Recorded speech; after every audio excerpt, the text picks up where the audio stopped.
last week, running from the heat, but the beat's coming alive. Let's get lost tonight. Lord, who's on my right?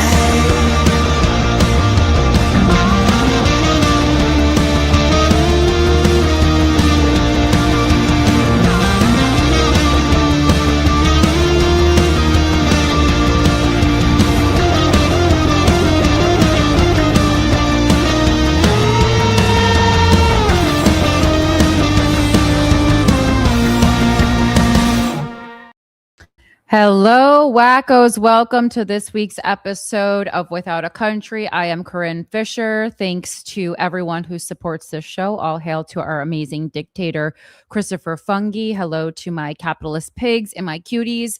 This is an independently run show. We're not on a network. We're not affiliated with any of the media sources that we use. So if you want to help to contribute to critical thinking and analyzing news from an independent standpoint, please consider joining our Patreon. It's patreon.com/withoutacountry.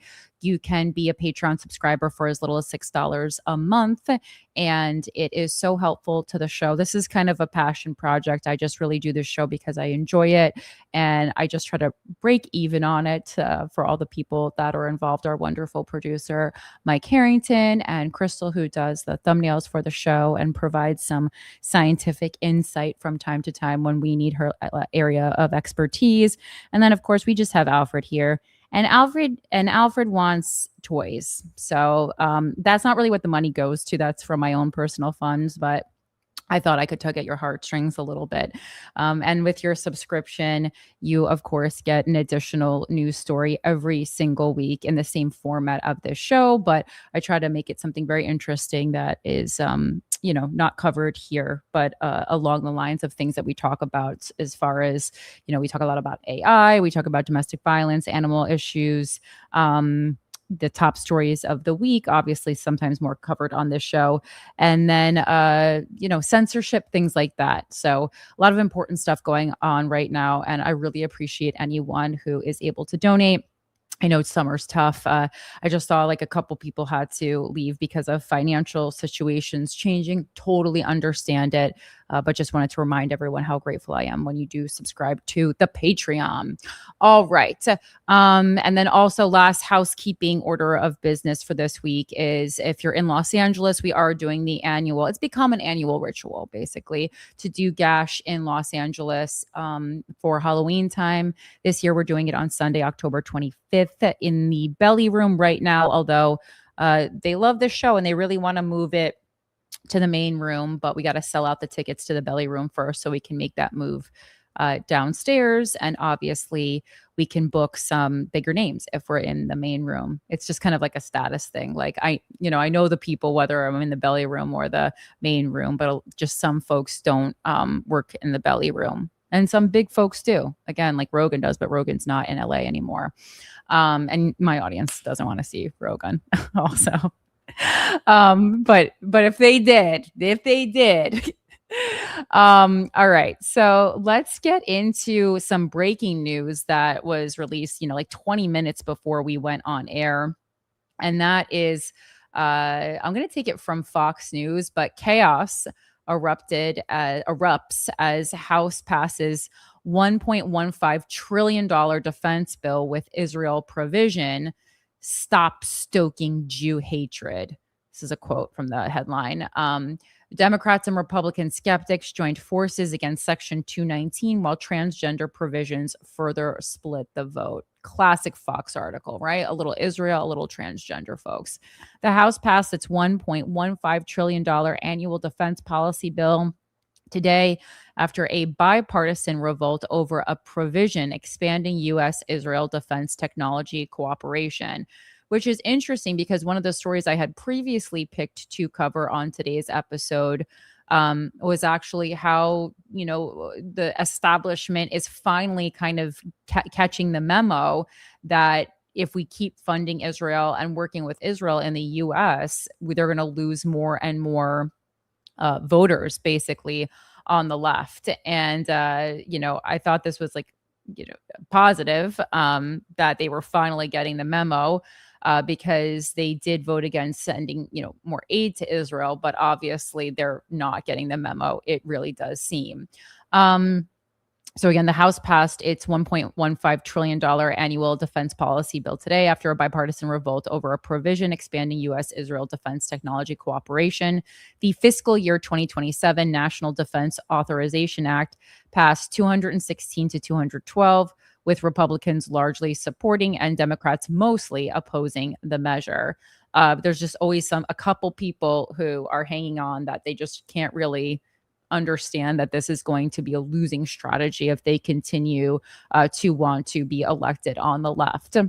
The annual bill, which sets Pentagon and policy and typically draws broad bipartisan support, received only 6 Democratic votes, as much of the caucus objected to Section 219, and Republican-backed amendments restricting transgender care and easing access to personal guns on military bases.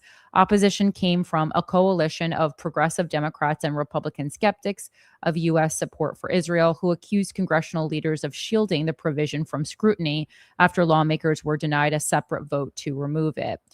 Just basically, let's put it in with some other stuff. Let's hide it a little bit.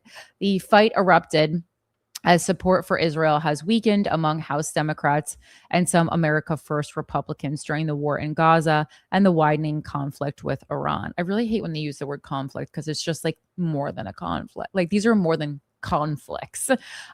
Just 1 week earlier, 103 Democrats joined Representative Thomas Massie, Republican from Kentucky, in voting to block $3.3 billion in U.S. aid to Israel, which again was like the positive news that I was going to share regarding our real obsession with Israel here in the U.S. government. For opponents, Section 219 would move the relationship in the opposite direction by embedding U.S. Israel cooperation more deeply inside the Pentagon's weapons development and acquisition system. The provision would direct the War Secretary to designate a Pentagon executive agent to coordinate and accelerate bilateral defense research, testing, and industrial cooperation. And like from a strategic standpoint, like obviously like we don't want to continue to be involved in Israel. It's just causing like a huge problem with, I don't know, the rest of the world, many of the constituents here in the US. But from a technological standpoint, I can understand why they would want to be, just because Israel tends to be super ahead when it comes to surveillance and war technology. So, but it's also like we're under an administration that promised us, no war. So why does it seem like we're always preparing for war? Critics argued that structure would make the relationship harder for future administrations or Congresses to unwind, and could shift parts of the partnership away from highly visible aid votes into less visible technology, procurement, and production arrangements.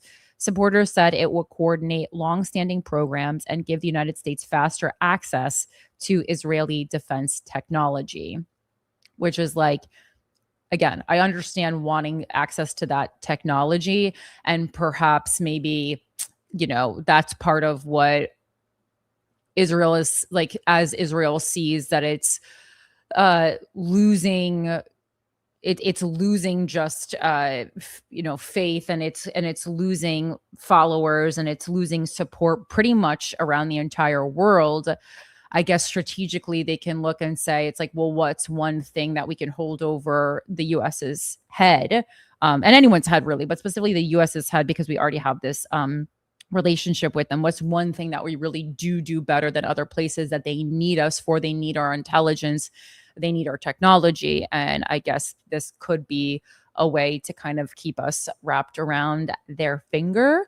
Representative Alexandria Ocasio-Cortez, Democrat, New York, urged lawmakers to reject the entire defense bill, arguing that the provision would merge parts of our military with the IDF, something that we've been talking about for several weeks now, referring to the Israel Defense Forces. This amendment is an existential threat to American sovereignty and democracy, Ocasio-Cortez wrote on X prior to the vote, referring to Section 219, every member of Congress must vote no. Which, of course, if you're in the Republican Party, nothing is going to make you want to vote yes more than AOC telling you to vote no, unfortunately. Representative Mike Lawler, Republican New York, shot back on X, "Good grief, you are either obtuse or intentionally lying. We are not merging our military with the IDF. As we do with many of our allies, we enter into cooperative agreements, share intelligence, develop technology and ammunitions, and conduct military exercises together. Stop stoking Jew hatred and do better." And again, it's super unhelpful when people on the right, just as much as I get aggravated with people on the left for conflating is issues with Israel with issues with Jewish people, it's also completely unhelpful when the Republicans do that, right? They claim to be, it's like, you guys are pro Israel. You're not pro-Jew, like nothing that you have done. And it's only been like really recently that a lot of Jewish people, if they are Zionists, started supporting the Republican Party. But historically, Jews are very left-leaning. And again, super unhelpful when we're talking about something that is about Israel, which is, while many Jews can, consider it to be the homeland of Jewish people, it is not something that all Jews in the entire world are behind. And, people are already so confused about like Jewish people and Jewish culture, to begin with, long before October 7th. And now, again, this is anytime someone talks negatively about Israel or says that the U.S. should stop funding things or stop going to bed with Israel in the government, and Republicans say things like stop stoking Jew hatred when it is not Jew hatred, it's really actually super harmful to Jewish people in a society where anti-Semitism is rising by the day. Massey similarly opposed both the rule governing debate and the final bill after Republican leaders denied a floor vote on his bipartisan amendments to strike the provision. "We should not merge our military tech and supply chain with Israel's," Massey said on X. Beyond creating the executive agent, Section 219 would direct the Pentagon to identify jointly developed or Israeli origin technologies that could be used in U.S. weapons programs and promote joint ventures, licensing agreements, and U.S.-based production partnerships with Israeli companies. Before final passage, the House adopted two amendments from Representative Anna Paulina Luna, Republican from Florida. One removed 4 uses of the word integration, while the other extended annual reports to Congress for as long as the executive agent remains in place. The original reporting requirement would have ended in 2030. The amendments left the initiative's central structure and cooperative programs intact, falling short of opponents' demand that Section 219 be removed entirely. Massey's amendment was backed by Democratic Representatives Ro Khanna of California, Jim McGovern of Massachusetts, Jesus Chuy Garcia of Illinois, and Rashida Tlaib of Michigan. Section 219 would not combine the country's command structure, place U.S. troops under Israeli authority, or give Israel control over U.S. military operations. The United States and Israel also already cooperate extensively on defense technology, including the Iron Dome, Arrow and David's sling missile defense systems, counter-drone technology, and anti-tunnel capabilities. The provision's principal change would be to place a designated Pentagon executive agent in charge of coordinating and expanding those efforts across the War Department. House Armed Services Committee Chairman Mike Rogers, Republican, Alabama, said the provision would improve oversight and efficiency by assigning responsibility for existing initiatives to a single official, which I'm sure, in this administration would be someone completely not qualified for the job. In no way does it give away command and control of our military operations personnel or equipment, Rogers said last month. Critics argued that the executive agent structure would give U.S. Israel projects a privileged path through the Pentagon and further entrench Israeli technology and companies in the American defense supply chain.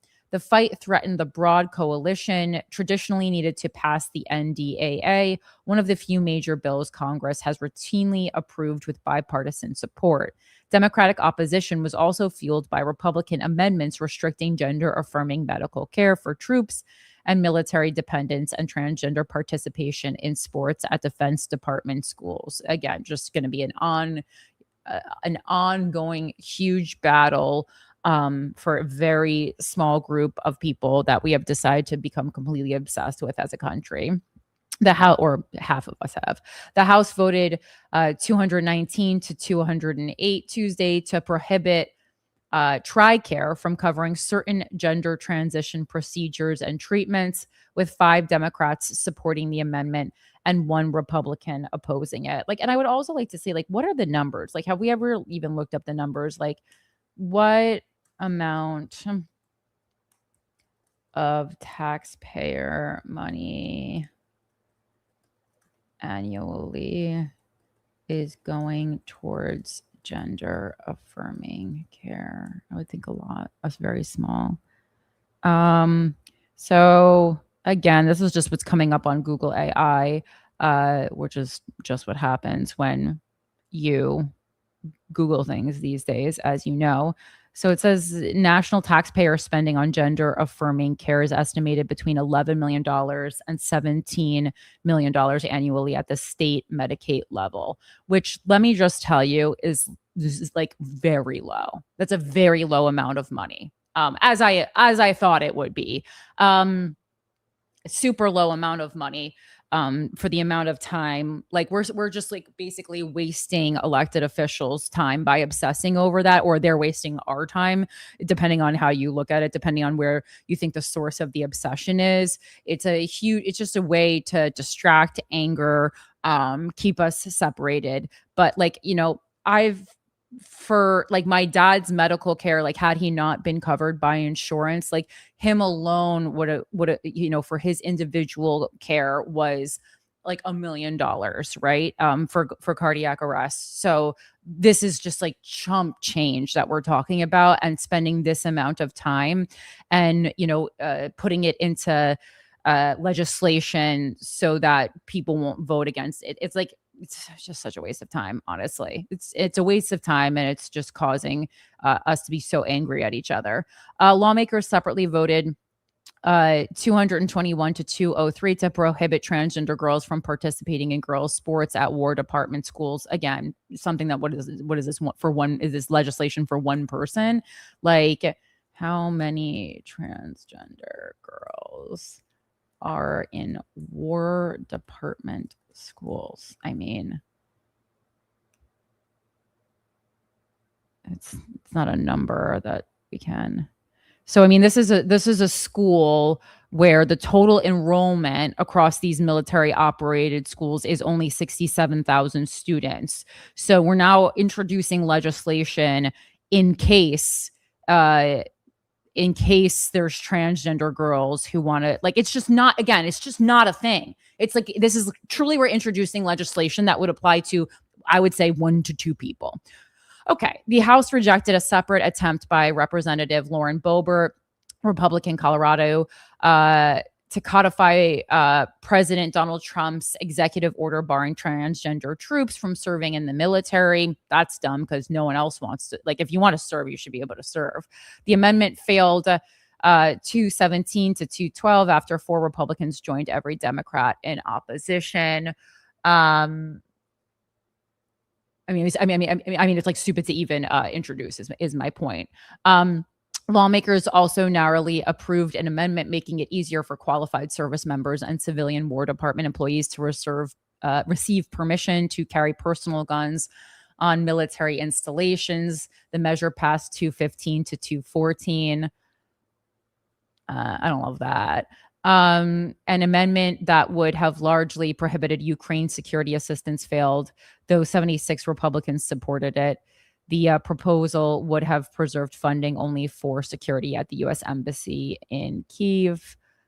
The underlying NDAA would authorize roughly $1.15 trillion for national defense, including pay raises, ranging from 5% to 7% for service members, expanded weapons and munitions production, and new investments in missile defense, autonomous systems, hypersonics, and other emerging technologies. The bill would also formally change the Department of Defense's name to the Department of War, deeming references to the Defense Secretary and Department in federal law to mean the Secretary and Department of War. The NDAA sets defense policy and authorizes spending levels, but does not provide the money itself. Congress must separately pass defense appropriations legislation to fund the programs and priorities included in the measures. Consideration of the legislation had been delayed for 3 weeks by a separate Republican fight over the Save America Act, Trump-backed election legislation requiring documentary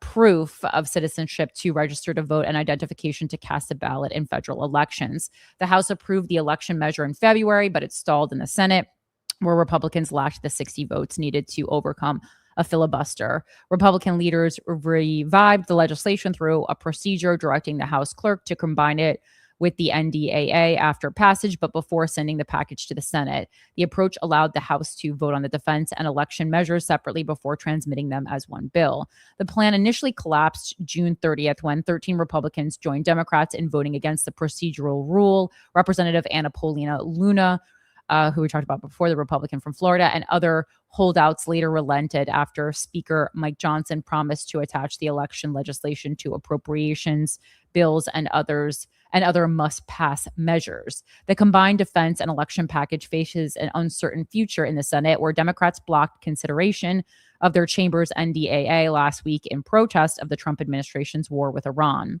The debate also comes as the Pentagon seeks additional money to cover the conflict and replenish U.S. weapons stockpiles. The White House has requested an $87.6 billion supplemental package, including $67.1 billion for defense needs, while House Republicans are considering additional military and intelligence funding through a party line reconciliation package. I mean, basically, at this point, all our money is going to, weapons, and then deporting people who most times shouldn't even be deported, because we're just going willy-nilly deport whoever the hell we want to.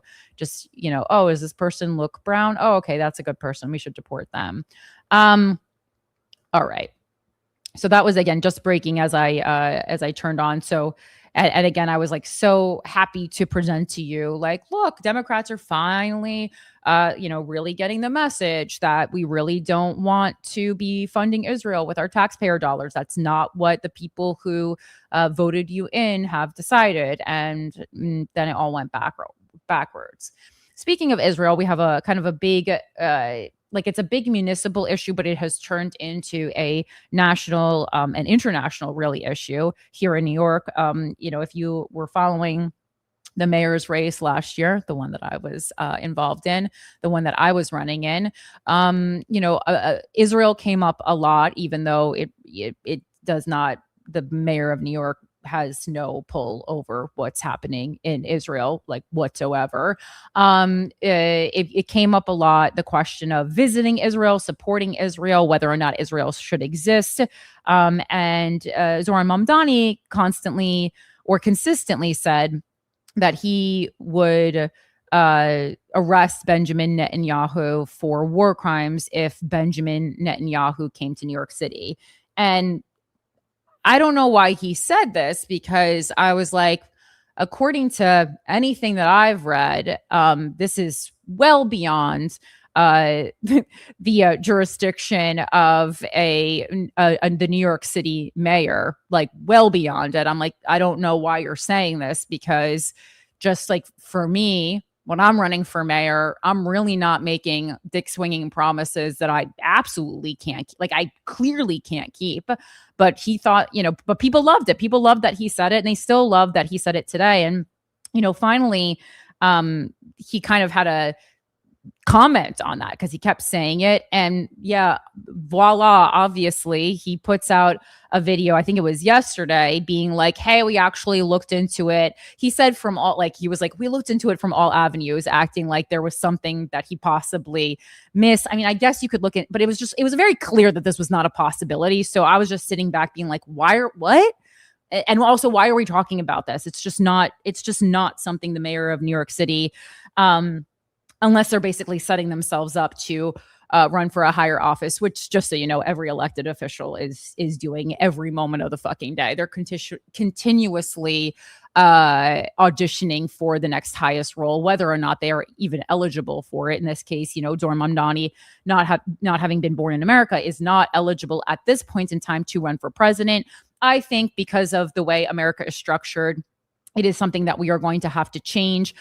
I don't think we're changing it, super soon, but I think it is something we're going to have to change in the next few decades, certainly. But I think it's going to be a big topic, full of vitriol. It'll show more hatred in the country. Obviously, there are issues that need to be discussed, just like the safety and security of national intelligence for America. When we don't want people to start other countries to start basically kind of developing potential presidential nominees to then send to the United States. Like, it could really become a problem. But right now, you have to be born in the United States to become president of the United States. And Mayor Mamdani yesterday released a video saying that, hey, we looked into it. This administration, we are not eligible to arrest Benjamin Netanyahu. Again, no fucking shit. But kind of putting pressure on the federal government to do so. Trump immediately responded and is like, yeah, we're not doing that. Of course, that's not a surprise. But yeah, like, by, the federal government is allowed to do this. If I'm Benjamin Netanyahu, I'm just probably chilling by myself, so none of this happens. Or so that someone else doesn't randomly assassinate me. But that's what's going on now. And also something that I thought was interesting this week is Zohran Mamdani was doing an interview. He's constantly doing a lot of press, which I do have a problem with. I have a partial problem with it, because part of it is like, yes, you are the star, you are the face of New York City. So I think you do have to continually be in the spotlight. I do fully believe that is part of the job of the mayor. But now he's doing like social media things, like, playing video, like live streaming, playing video games. And it's like, where's the line between being accessible and actually just wasting everybody's time and tax dollars? Again, but you can't say anything negative about him on the left whatsoever, because everyone's just like, this is a guy who does no wrong, which I think is a really, really dangerous place to be. And again, I am someone who is extremely happy overall with the job that Zohran Mamdani is doing. I think part of the reason that we're so happy is, unfortunately, because we have been in abusive relationships with previous mayors and just in general with our elected officials who do absolutely fucking nothing.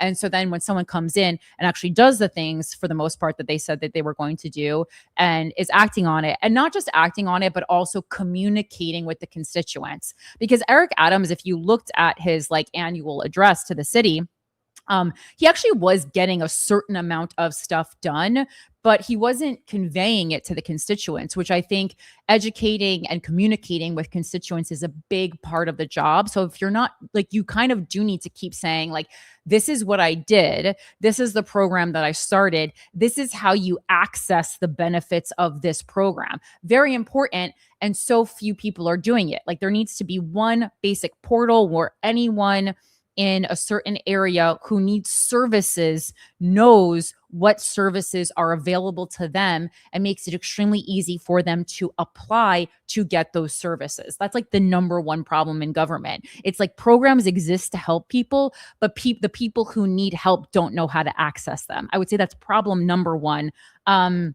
Probably in all government, but specifically in municipal government. And in the age of technology, it is such a simple thing to fix. But Zohran Mamdani also, I forgot where he was getting interviewed, but he did a rather extensive interview one-on-one with a journalist, and she asked him point blank if AOC runs for she talks about the obvious partnership that he has with AOC. And he says, yes, and I do consider this a partnership that I have. He agrees with her language around that.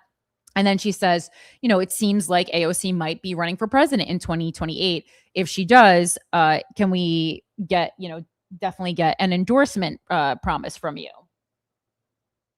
And Zoran basically, he gives his what some would call diplomatic, what I would call bullshit, nonsensical, skirting answering the question response, which is like, oh, I can't promise that.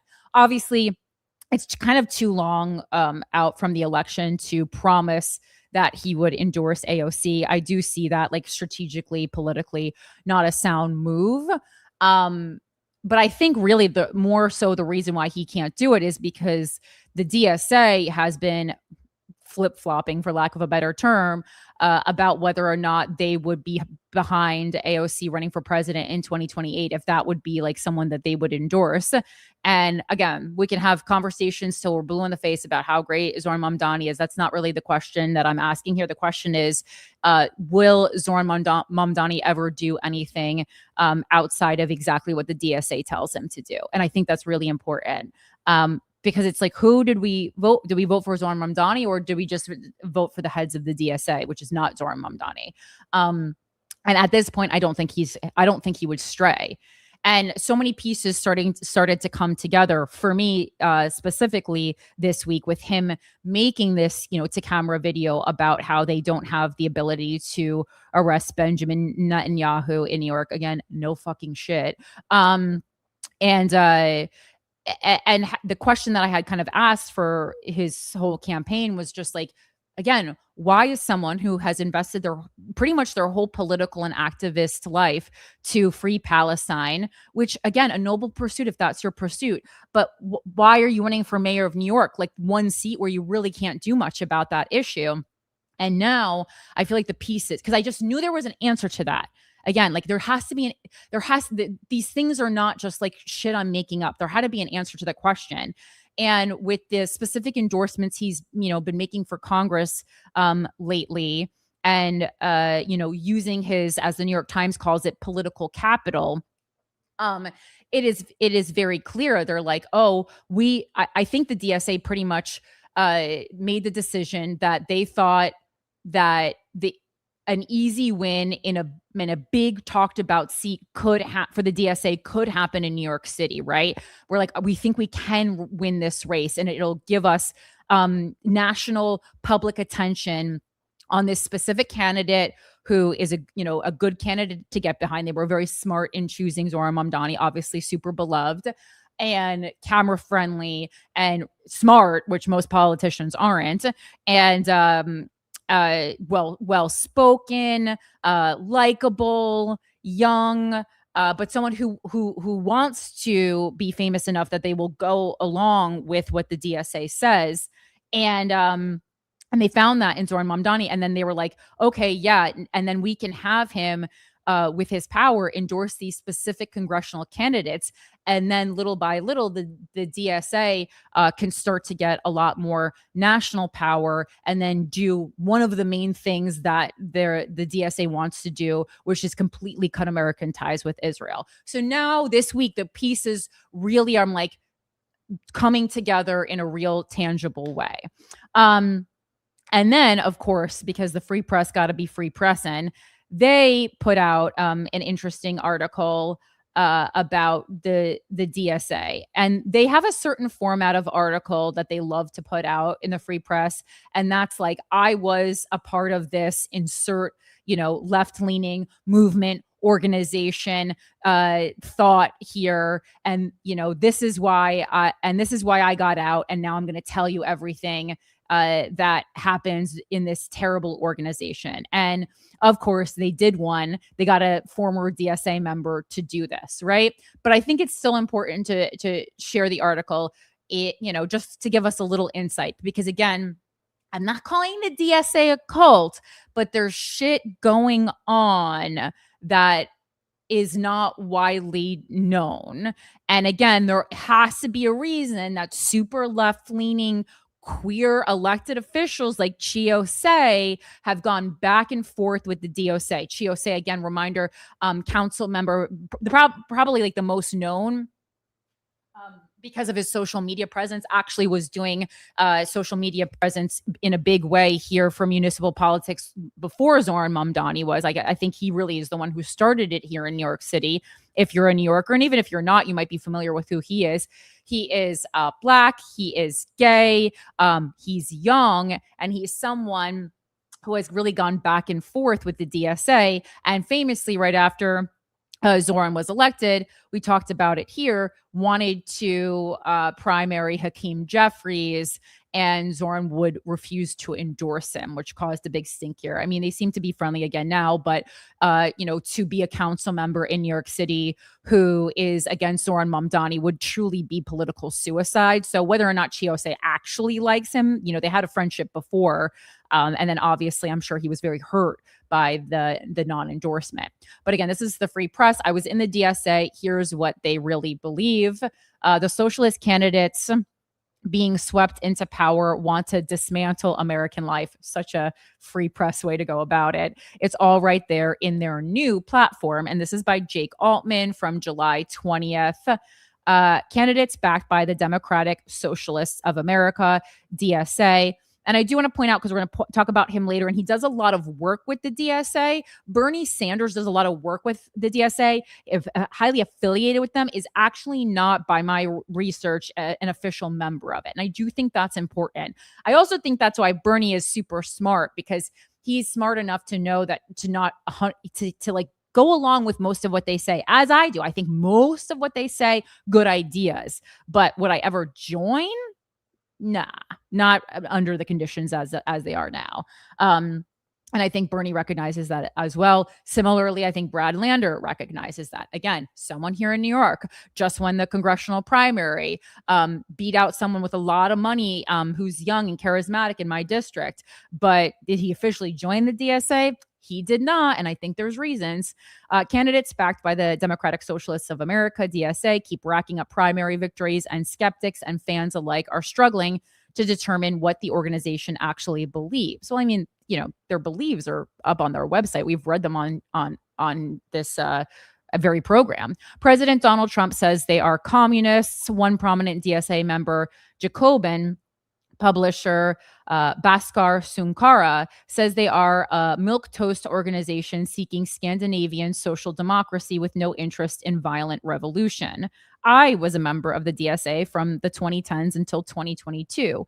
During that time, I witnessed a rise in extremism, ranging from an eagerness to collaborate with Leninist groups to a growing animosity towards the U.S. and the West, which I think is something that we not only saw within the DSA, but just among young leftist voters in the US in general. Like, we've talked so much on this show about how it's kind of like in vogue to be like, I hate America. And like, if we're talking about, obviously part of the great part of being in America, and, our America 250 celebration of the things that are still good about this country is this First Amendment right to be like, I'm an American, and I hate America. Really cool that we're able to say that. But then there's a certain part of me, it's like, well, if you really hate America that much, number one, my first question always, what are you doing to make it a place that you don't hate? Because if you just hate a place and then you vape and watch Real Housewives, you're part of the problem. But secondly, there are, it kind of breaks my heart a little bit, because there's so many people who are literally dying to get in this country, whether they're, to seek refuge in this country. And if you don't want to be here, I would love if you would switch spots with them. I'm not talking about like just deporting people who think that the government is corrupt. I too think the US government is corrupt in many ways, but I don't hate America. I think we have a lot to fix here, but I don't hate it, and additionally, I'm actively working to make it a place that is better and more equitable for everyone. My final departure was prompted by a DSA statement that attributed Russia's aggression against Ukraine to American imperialist expansionism. It's a different reason for everyone. So what does the DSA stand for? An answer to that question arrived last week in the form of a yes. Why? But like, that's a decent thesis if I've ever heard one. What's what? problems in the Ukraine is a direct result of American imperialist expansion. I mean, trying to drag the Ukraine into NATO when we knew, dating back to like 2009, 2012, somewhere around that range, that was a hard red line for Russia and would 100% prompt them to attack Ukraine. Like, our own CIA is documented on the ground, like giving that report to the president. I So, wasn't like, saying that I didn't, that I was disagreeing with it. I just said it's truly genuinely interesting for me to see like what is the breaking point for an individual person. yeah. That's my Yeah, like, because I'm I like, agree. that's not what would like break it for. It's always interesting, I think, specifically to me when it's like, yeah, I guess when it's something that's primarily relating to our relations with another country, I guess, which is also like, there's just so many problems within the country that I just am always fascinated when, and I do think it's very DSA to be like preoccupied with things happening in other countries. I don't know. We just have so much shit going on here. But again, that's like a little bit more municipal point of view, even though it's national. Yeah, okay. Yes. I don't know. I mean, every dollar that gets sent to Ukraine is a dollar that isn't being used to give universal health care to an American citizen. Heard, but as we just talked about with the trans legislation we're working on for 0 to 1 people, we're certainly wasting money in a lot of other ways. And we lost him. Okay. So what does the DSA stand for? An answer to the question arrived last week in the form of a new platform. Among the DSA's core aims are ending the presidency and Supreme Court, abolishing prisons. Let me like look at I have to look at the actual, like, what is the DSA's new platform? Because we've gone over the old platform, but this introductions, DSA launches new program. Okay. Because I mean, again, this is all on the Democratic thing. Where is this? No, this is an actual program. All right, let's see. Because I'm like abolishing prisons, I was very familiar with the ending the presidency at large. Is we're gonna have to look into that more if you want to pull up something, Mike. Among the DSA's core aims are ending the presidency and Supreme Court, abolishing prisons, universal free housing, the elimination of all debt, closing all U.S. military bases overseas, lifting all sanctions from Cuba, Venezuela, and Iran, and so much more.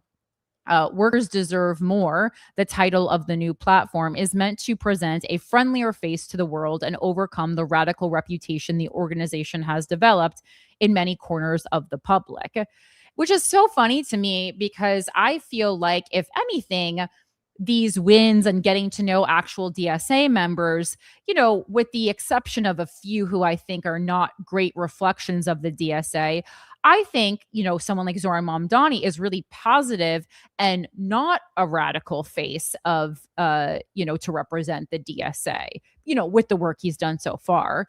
That makes it even more remarkable that the document is still so radical on its face. It advocates the elimination of capitalism, not a thick layer of redistribution on top of the current economy. It prompts readers to imagine a world where the profit motive has been squelched out of existence. You have no debt, you don't need health insurance, you don't pay a mortgage or have a landlord because comfortable housing is a human right. Your retirement is publicly funded. It goes on to promise open borders, the abolition of the police, free everything, and guaranteed jobs, all with less effort from the individual. This is the stuff of fairy tales, but instead of a fairy godmother, the reader is greeted by an agent of the secret police.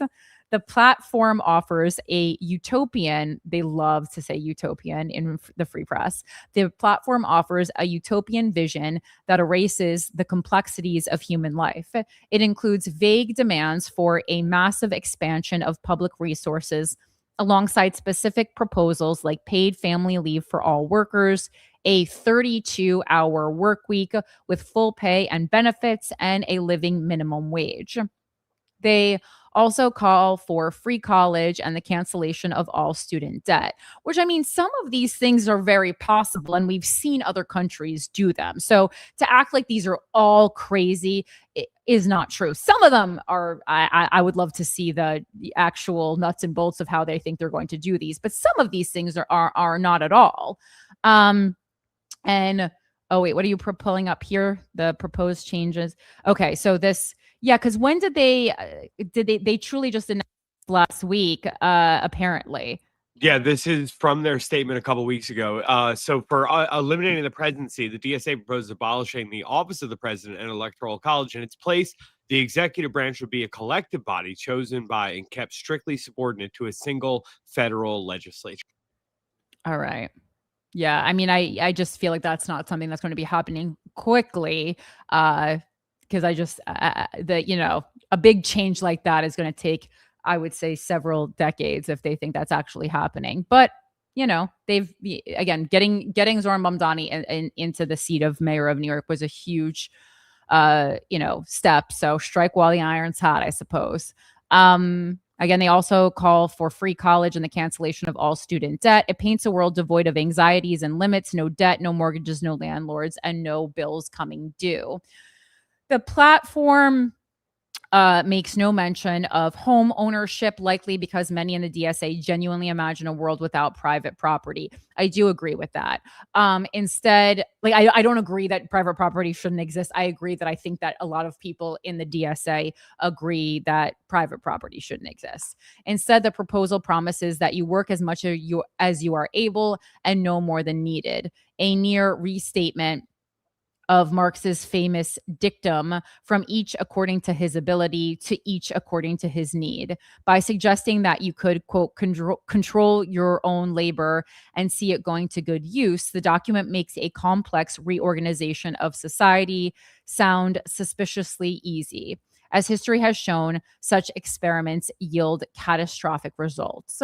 At times, the authors try to make the revolution they're seeking appear limited, saying they'll target and expropriate only the largest corporations and essential industries. But the candid remarks of DSA leadership reveal a distrust of all private enterprise. New York City DSA co-chair Gustavo Gordillo told Fox News that he did not care if government-owned grocery stores put small bodegas out of business. If one publicly owned grocery store that brings prices down in the neighborhood is enough to put someone out of business, then maybe they shouldn't have been in that business in the first place. Interesting take for a group that I think considers itself to be super pro-immigrant. As we know, in New York City, all these like small bodegas owned by immigrants, immigrant families for the most part, and are a staple part of New York City life and culture. So I think sometimes, and again, a big problem with the DSA that is something I observed independently, but then has been, co-signed by a lot of people that I've been having meetings with privately within New York City politics, is that the DSA has a big problem when it comes to Black voters, and this is a problem that the Democratic Party has. Not that it has a problem getting Black voters to vote, but it's a group of people who, again, we talk about time and time again, are only really considered when it comes to election time. And in my opinion, are used as pawns in U.S. elections, and it's real fucked up. And you would think that the DSA would stray from that, but it seems like they haven't. And when we talk about people not wanting to work themselves to the bones, again, a lot of these super active DSA members are not people who are working themselves to the bones. The people who are working themselves to the bones don't have time to be canvassing for the DSA because they're working themselves to the bone. Like, again, just when you look at the college education and the median income of DSA members, it's just too high for the things that they want. So there's a disconnect somewhere. There's a disconnect somewhere, and we got to figure out where that is and why that is.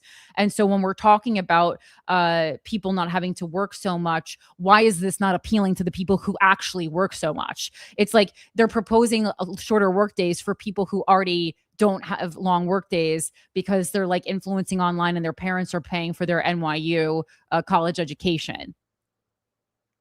The plan also makes clear that the DSA would strictly regulate investment properties and impose universal rent control, a strategy currently playing out on a smaller scale in New York City. The goal of these policies is not to solve a housing shortage, but to render private rental properties unprofitable, clearing a path for long-term expropriation. Remember, the DSA's Housing Justice Commission has been clear that its long-term goal is the end of commodified housing.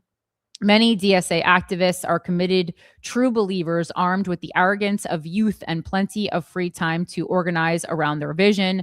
Many really do believe a revolution will liberate the world from capitalism, all while enjoying chic coffee shops. Again, this just like sounds old when you say things like that, but I hear you.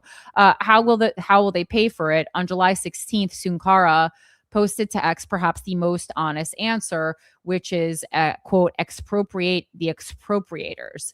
By targeting the most productive parts of the American economy and undermining small businesses, the DSA would gut the engines of America's success. The result would mirror the city of Chicago, which has operated under DSA-aligned leadership since 2023. If you're a Chicagoan and you feel like you have some level of expertise on what's happening there, shoot me an email withoutacountrypodcast@gmail.com. Chicago is now borrowing to pay its daily operating costs, a clear indication of a fiscal cliff. At a certain point, there is nothing left to expropriate. When economic reality finally hits, immiseration ensues, and Chicago has implemented only a fraction of what a full-blown DSA government would do. The spiral under their control would be immediate, deep, and irreversible. The DSA's revolution against American institutions is also designed to strip rights and eliminate checks on power. Instead of a balanced government, the DSA calls for replacing the president and Supreme Court with an executive and judiciary chosen by and subordinate to Congress. The only way the DSA could conceivably accomplish its total program is through the fundamental elimination of checks and balances that safeguard America's pluralism and stability. The changes DSA proposes would conveniently remove any potential break on their consolidation of state power. And what is also so interesting about this is, right, so it's like, okay, all of a sudden, after all these congressional endorsements of, for endorsements of congressional candidates who are in the DSA by Zohran Mamdani, and him, showing great success in these endorsements. Again, isn't it interesting that all of a sudden now the DSA says, hey, we're actually introducing a new list of goals and wants, and in this new list, it's saying that, Congress is going to make decisions about who is leading the country, and it's not going to be the president and the Supreme Court anymore. Again, I just knew there fucking had to be a link. And again, hard to talk about when you ran against the guy because it just makes you look like a sore loser. But I assure you, I really am happy that not Cuomo won, and I'm happy that the people of New York are happy. But when you have someone in power, and we saw it with Barack Obama to a certain extent too, who just, they win and then everything they do is untouchable, uncritiquable, and they are a godsend. They're the poster boy. That is a dangerous place to be for an elected official, a dangerous place to be. No elected official should ever be in that position. And I knew that there had to be some kind of fucking plan here. And here it is.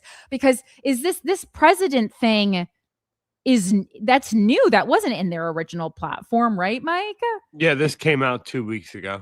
Right. No, because I'm like, we had gone over every main thing that they wanted when we started talking about the DSA extensively when Mayor Mamdani won. And that was not part of it. So again, like, this is very, very, very, very, very, very calculated.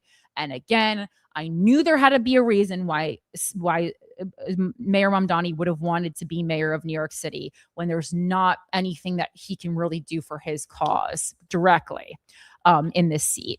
And now the pieces are starting to come together. Can you imagine I post this video of this though online? Lose 18,000 followers in one day. It's really unfortunate. So anyway, thanks for listening to the show. if you're listening, because I just knew that there's so many pieces to every puzzle. All right. Beyond its domestic agenda, the DSA's foreign policy signals a clear intent to pursue retribution against DSA's political opponents. Interesting, because the DSA is interesting because, and I'm not against this because I also took some pages from Donald Trump's book, which is just kind of like go for things you're quote unquote unqualified for, which tons of DSA members are certainly doing. And that's not the part that I push back on at all. I don't think anyone's unqualified to represent a place where they live. As I've said before, that's my hot take. That's my subway take.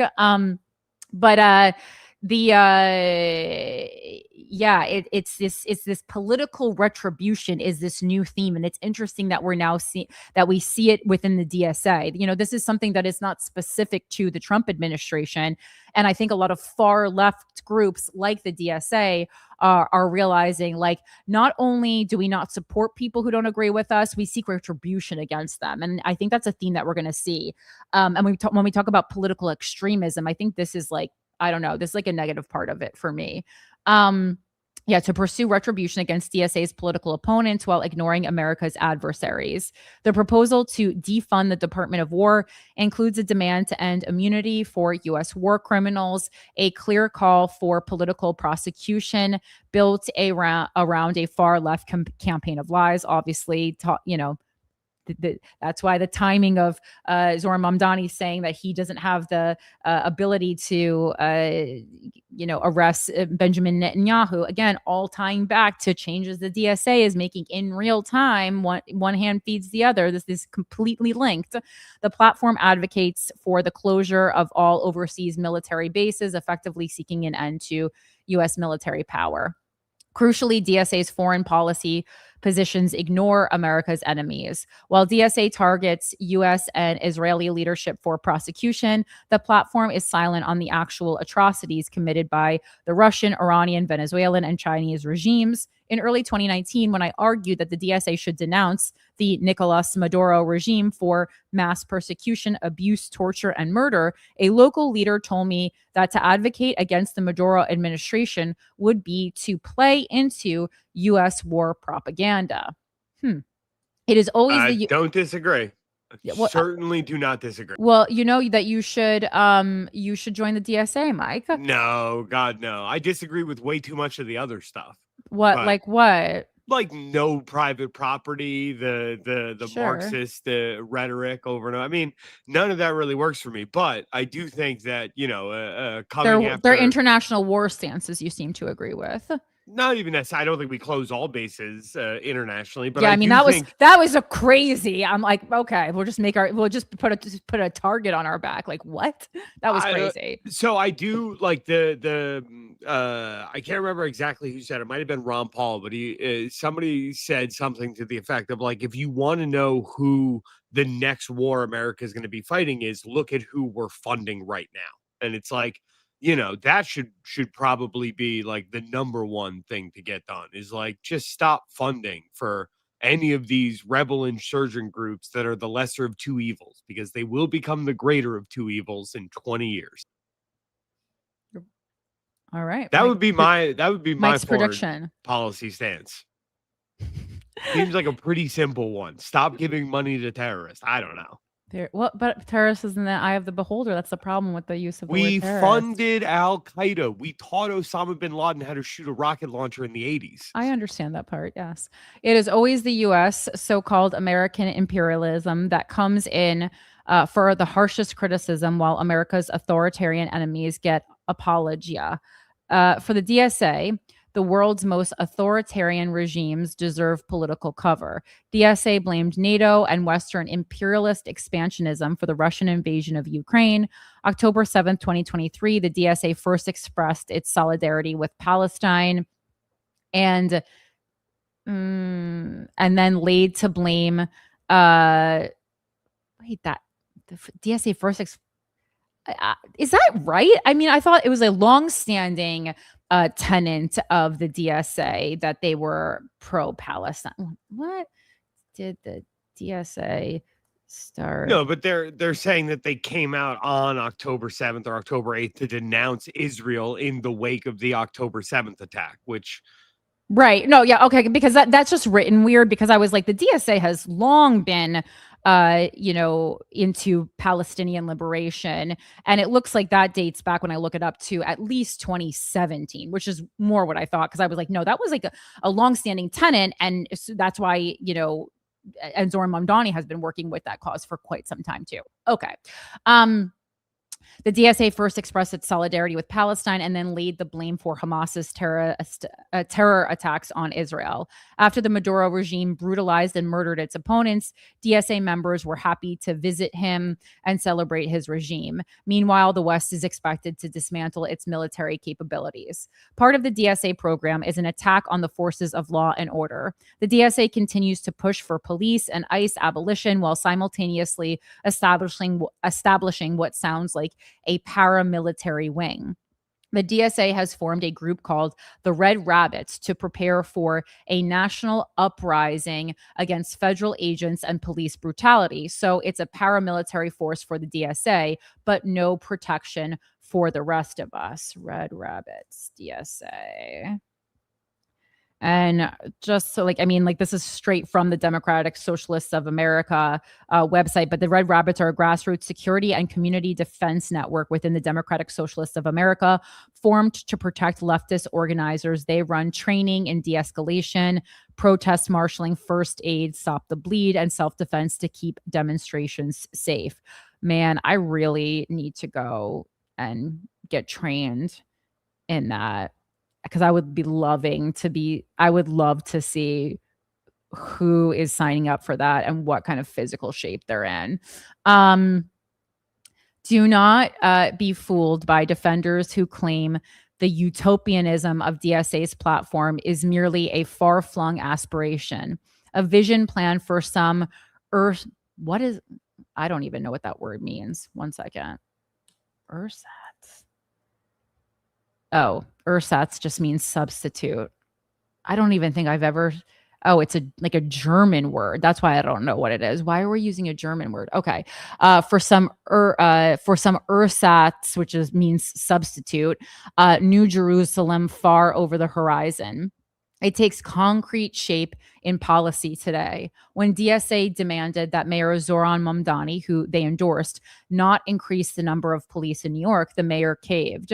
The DSA's utopianism, its flawed belief in human perfectibility, will have real world consequences now. That being said, though, I'm on the DSA's side when it comes to increasing the number of police, especially coming from the police heavy former police officer Eric Adams administration. We didn't need to increase the number of police officers. He had already just increased the number of police officers. We're good. I agree with that. And also we all know Mamdani hates the police. He has to pretend he doesn't now because he works with them, but we know he hates the police, and good on you, me too, babe. Not everyone inside the DSA is busy with a whitewash brush. The Marxist Unity Group, a caucus with 3 members on the organization's governing board of 27, operating as part of the explicitly communist coalition that governs the DSA, is clear. The demand is communism. A February 2025 statement on their own draft program for DSA, which influenced Workers Deserve More, is much clearer about the organization's ultimate goal. The Maximum program, on the other hand, elaborates the history of capitalist development and the role of the working class within it. It demonstrates our commitment to the long-term struggle for a fully liberated classless society, in a word, communism. And what's interesting about this is I think the DSA does a really good job of presenting the things that are easy to digest about their beliefs and the things that we can all get behind, right? The things that are they're kind of inarguably for the greater good. But unless you're going to do heavy research, or unless you're going to pay the dues to actually get into the meetings and stuff that they have, you're not going to know the next. Most people, they are depending on the fact that not a lot of, or they're reliant on the fact that not a lot of people are going to go to that extra step, and they're absolutely right. So when you go, Workers Deserve More DSA, can we even get to that? Okay, so it looks like you can get to workers deserve more, but if there more stuff that I can't see in front of this paywall. I almost want to pay. I don't want to be on, like, I don't want to be registered as a DSA member because I don't want that on my record, but I wouldn't mind giving them like 1 month of dues just to read some of this stuff. But like, yeah, if you want to read this kind of workers deserve more, these new tenants that they're going to be fighting for and pushing for, you can just find it on the DSA USA.org website. You go on and it says, imagine taking a day off from work in a future without capitalism. It might not feel as badly needed as it does now. You enjoy your work. It's interesting to you and you're well trained for it. You work as much as you are able and no more than needed, and you would control your own labor and see it going to good use. It's not just a job to pay the bills. Speaking of bills, you don't really have them anymore. You have no debt. You don't need health insurance. You don't pay a mortgage.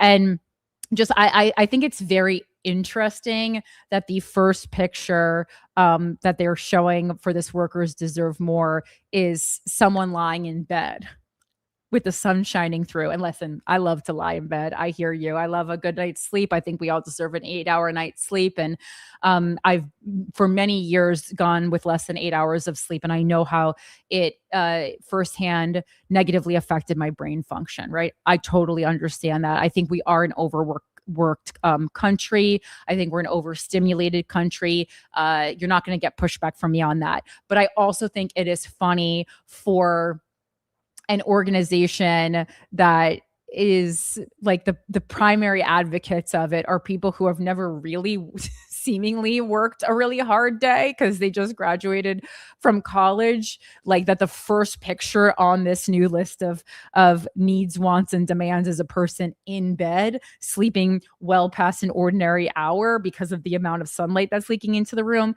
Maybe not how I would have illustrated it. Oh my God. Your retirement is publicly funded. Food, education, energy, medicine, and transportation aren't for-profit businesses. They are common goods and utilities. Well, okay, love. Enough about bills. What do you do on your day off? Maybe in the morning, you walk your kids to school, run errands, or go to a doctor's appointment. In the afternoon, you might play a sport, practice a new skill, read, plan a trip. In the evening, you could meet up with friends or family and eat together, maybe go to the movies or down to the park. These are all familiar everyday activities. A socialist day off could be like any good day now. And it's interesting that they kind of switched the language to, it's not a democratic socialist day, it's a socialist day later in here, right? A socialist day off could be like any good day now. But what if you were free to spend your time how you like without worrying about cost or dreading going back to work? What if you didn't have to think about paying rent or loans at the end of the month or saving for college or affording groceries? What would that be like? It's been said that it's easier to imagine the end of the world than it is to imagine the end of capitalism. But just because it isn't easy to imagine now doesn't mean we shouldn't try to make it happen. Workers deserve more. Okay, I'm gonna read one more part of this because I'm kind of, and then again, there's all these kinds of things that you can click through, and there's a list of things that you can click through: the freedom to flourish, healthcare for all, housing for all, finish Reconstruction, end mass incarceration and police immunity, feminism for all, Green New Deal, and the U.S. war machine, free Palestine, and blockades, embargoes, and sanctions, abolish ICE, democracy for all, economic democracy. So these are all things that you can read through. But the last thing I want to share from the DSA site is our perspective, right? The world is in chaos, but for the bosses, it's all going according to plan. We can see their plan in the countless heartbreaking images coming out of war zones like Beirut, Gaza, and Tehran. We can hear it in the rumble of bulldozers making way to build detention camps and data centers. We can feel it in the air as the summer heat becomes unbearable and in the pits of our stomachs when faced with the price of gas and rent. We're promised magical technology with AI, but in reality, the bosses lay us off and track our every move. The billionaire class is dividing workers against each other, and it's making us desperate and miserable. The political and economic system under which we live is built on private ownership and profit at all costs. As capitalism fails to solve problems of its own making, it turns to right-wing authoritarianism. Big business makes deals with the government to line their pockets, and politicians stoke hatred between working people. Instead of offering real solutions to unemployment and the cost of living, they attack immigrants, communities of colors, and trans people. Rather than fixing our broken healthcare system, they push snake oil and circulate conspiracy theories, which is interesting because that's one of the main stories that we're going to get to next. AI and its relationship with pushing snake oil. The Republicans are in on it. The Democratic Party is asleep at the wheel. And both are funded by the same criminal class of billionaires and war profiteers. Democratic socialists know that no one has to live like this. If we lived in a classless society and governed ourselves, we could freely build a world without war or poverty. But I mean, I just like, what does self-governing look like, especially for a group of people like the DSA who, as soon as someone strays from exactly what they said we should be going towards, they immediately not only turn their back on that person and seek retribution, right? That to me is like, anytime we attempt to have like a classless society with that is self-governing, there is still like classes still prevail and some kind of caste system still prevails. Like, I don't even know an example of a large society where that has not happened. If you send me one, without a country podcast at gmail.com. Like, that's just like, even in these little communes that we watch like documentaries about on HBO, there's always someone who prevails as the leader. Not just because like amongst humans, there are, some people who are leaders and some people who are followers, just like in their personality. Like, it's just, this always happens. It's human nature. We could build a world where no one suffers for their race, gender, or religion, and everyone is free, equal, and cared for. Building this world is the guiding star of our movement. When we labor for our common good instead of private profit, we can all have a secure and dignified life and use our time and talents how we wish. To achieve this future, our class must organize. The Democratic Socialists of America is building a party whose goal is a democratic society of the working class. Our enemies are not just individual bosses, but the entire global system of capital. Not just this or that cop, judge, or president, but the entire anti-democratic structure of our society. We are workers fighting to transform society, to win the battle for democracy, draft a new constitution, and create a democratic socialist republic. DSA has written this program for ending capitalist oligarchy and creating a real democracy. Some of these demands may be won under our current system, but we know complete victory will require building a new society from the ground up. And to do so, it seems like you would have to knock the existing society down. And how do you do that? Because I don't think it's going to happen without violence. We push these demands to their furthest extent today so we can fight for their fullest realization in a socialist future. Join us. Very interesting shit going on here, guys. All right. So back to this article, because I went on a bit of a tangent when I got to the red rabbits. So this is back to the Free Press article with the former DSA member. Do not be fooled by defenders who claim the utopianism of DSA's platform is merely a far-flung aspiration, a vision plan for some ersatz New Jerusalem far over the horizon. It takes concrete shape in policy today. When DSA demanded... Okay, the police thing, we already went. We don't have to go read this whole thing. So this is about the real world consequences and him saying like, okay, we're not going to increase the number of police. Not everyone. Oh wait, I think I finished this, right? I finished this. Yeah, I finished this. Sorry, I'm hallucinating because I was so distracted by that. But yeah, I finished this whole article. Okay, so we're good on that. Great. Amazing. We can move on to other things. And again, I wouldn't take time on this if I thought this was only New York specific. I think what is happening in New York right now and the DSA, as we're seeing it happening in other places, Colorado, etc., I think we're going to see this more and more. And I just think it's a coincidence that I live in New York City, ran in New York City, and that the hardest, most impressive launching pad for the DSA is happening with Zohran Mamdani in New York. So again, I don't try to bore you guys with things that I really think are only staying within the city, unless I think they can be blueprints for things that are going to be happening outside the city. All right. And let's see. So this is going to be the enemy of the state. Okay. And then I'm going to do enemy of the state in a second, but I wanted to get into the wacko mailbag real quick.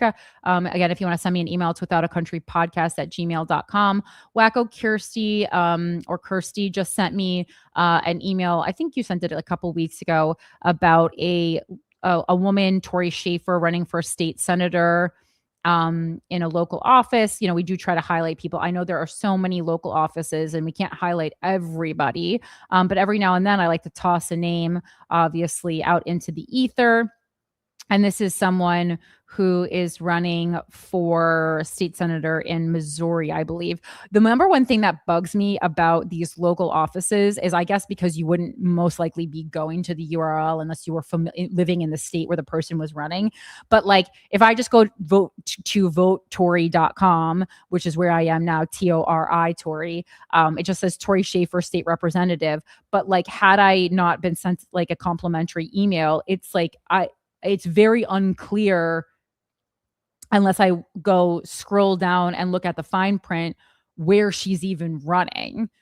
So I don't know. It's just like a recommendation for me. If you want to try to get national attention, I would put the state that you're running in like higher on the thing. Like for me, like I had New York, like that I was running for mayor of New York City, like specifically on the thing. And again, I'm nitpicking here, but I just think like, for a show like this where like I don't live in Missouri, if it's like kind of unclear, because you want to be able to get this national press. And I think we're going to see national press coming for people a lot more and more. But this says maybe not for state senator, but for other roles. And so Kirsty says, hey there, Corinne, I wanted to bring to your attention an amazing candidate I thought you might be interested in showcasing to the wacko community. So again, if you're in Missouri, boo, heads up. I think a lot of the issues she is platforming are in line with the work I do. I haven't fully gone over her policy, so I can't co-sign that, but maybe. I have known Tori for over a decade. We were state officers in the Thespian Society of Ohio together, and watching her become the woman activist lawyer and now political figure that she is has become such a pleasure. She really fights for women and the little guy, and I know she would fight so hard for her constituents if elected. I included the reel she recently posted, so if you want to, watch that yourself, you can, highlighting some of her successes. Thank you for continuing to fight the good fight. So I just wanted to highlight her because, someone who listens to the show did take the time to run in and not only seems to be a fan of her policy, but knows her personally. So again, it's Tori Schaefer, SCHAFER, running for state representative in Missouri, and it's votetori.com. If you are local and want to check out her campaign, canvas for it, help any way you can. The primary election day for Tori is August 4th. So that is, coming up, and early voting already started. Early voting for you guys is July 21st through August 3rd. And we're going to see there's a whole new group of people that have primaries in the early days of August. So that there'll be a whole new slew of that, including Dr. Abdul Sayed, who I, that's a campaign that has been getting a lot of spotlighting that I donated to. Okay, cool. Again, a reminder for the Patreon. If you want to donate, it's patreon.com/withoutaCountry. All hail Christopher Fungi. Hello to my capitalist pigs and my cuties. And now let's get into the enemy of the state.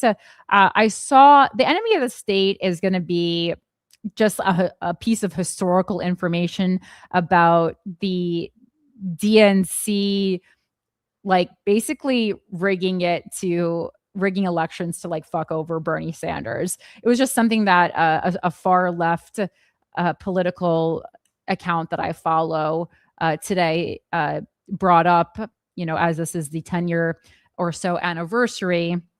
And I thought it would be interesting to kind of go back in time to talk about this. So this article is from July 23rd, 2016. And that's not an accident. We're doing a little enemy of this state historical lesson today on Without a Country. And it's from NPR. And it says leaked Democratic Party emails show members tried to undercut Sanders. And this is by Makita Peters.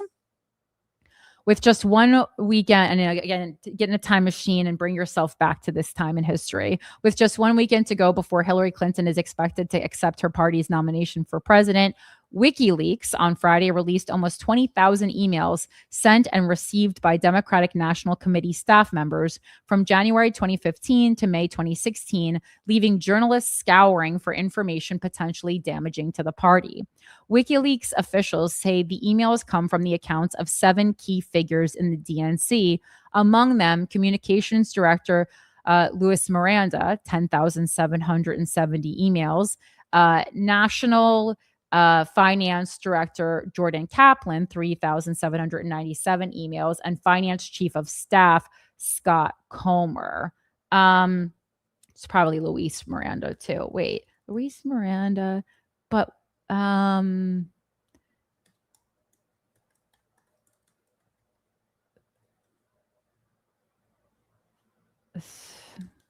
sorry, I'm just making sure this is not another person that I think it is.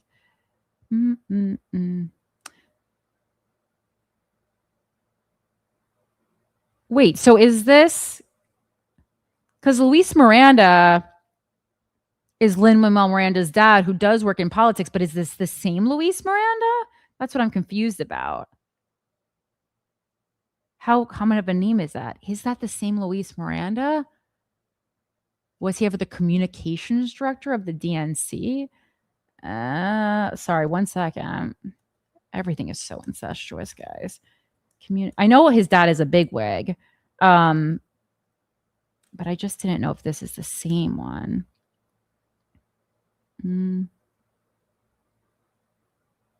Yeah, it is. That's what I was thinking. Fuck. Interesting. Yeah, Luis Miranda is a prominent political strategist, public affairs consultant, and the father of Hamilton creator and actor Lin-Manuel Miranda. He is best known in politics for serving as the communications director for the Democratic National Committee from 2015 to 2016. I fucking knew it was the same Luis Miranda. God damn it. Okay. Yeah, I just pulled up an article saying that he was announced on September 17, 2015. Yeah, because I was like reading it, and then I was then just something clicked, and I was like, wait, this is that, that. Yeah, well, WikiLeaks, didn't they get like something legal happen to them, or they didn't get funding? What the hell happened to WikiLeaks, Mike? Do we remember? That was Julian Assange's thing, right? And he got and went to jail. Yeah. Or was it jail, or was he the one who was living in an embassy? He's free and no longer in jail. He finalized a plea deal with the Justice Department in 2024, which pled guilty to a single felony charge of conspiracy. Sentenced him to 62 months. He had already served in a British prison, securing his release. He was the embassy you're talking about. He was in an Ecuadorian embassy from 2012 to 2019 to avoid extradition to Sweden over now dropped sexual assault allegations. Ooh. Oh my God. There's so many layers to every single fucking thing. But yeah, no, everything is really, and again, I know Lin-Manuel Miranda personally, from, I'm not saying I know him as like a close friend, but like, I know him enough that we follow each other on social media. I've, spoken to him on many occasions. I worked for the talent management company that represents him, right? So I was the assistant to the owner of that. I was the assistant to his manager, as I've talked about before, like while he was creating Hamilton. So I've known him for many, many years. I saw him not too long ago, and then he was in the Dawson's Creek pilot reading that I went to see to raise money for, cancer research and everything for James Vanderbeek, and he ended up replacing James Vanderbeek because James was so sick at that time. And I like posted something about it, and then he like followed me on. He was like already following me on something else, and then he started following me on Instagram. So he like, again, I do think that he is a good person, but it's always interesting, prominent people's connections and how you can trace them. Anyway, the leak released via Twitter links to a web page that allows readers to search the DNC email database. WikiLeaks says the release was part one of our new Hillary Leaks series, a hint of more information to come. The emails include communication with journalists and discussions about the news media and incentives provided to party donors who will be attending next week's Democratic convention, as well as details about their backgrounds, including, in some cases, criminal histories. Many of the emails discussed how to undermine Clinton's rival, Vermont Senator Bernie Sanders, and overall revealed some negativity toward him. There were also emails about when the Sanders campaign improperly accessed Clinton campaign's proprietary voter information that was housed at the DNC. And then there's even a tweet from Trump at this time, July 23rd, 2016. It says, leaked emails of DNC show plans to destroy Bernie Sanders, mock his heritage, and much more. Online from WikiLeaks, really vicious, rigged. Says the, and I think it's like things like that, possibly, helped, it's like helped people gain some amount of trust, to a certain extent in Donald Trump, right? Because we're in 2016, like that's the year, baby. Says the Associated Press, the emails show that after the furor over the voter records was resolved, hostility simmered from top DNC officials over the Sanders campaign. In mid-May, emails with Miranda, his deputy, Mark Paustenbach, questioned whether the DNC should use the voter record furor to raise doubts about the Sanders campaign, wondering if there's a good Bernie narrative for a story, which is that Bernie never had his act together, that his campaign was a mess, Paustenbach wrote. Miranda spurned the idea, although he agreed with Paustenbach's take. True, but the chair has been advised not to engage, so we'll have to leave it alone.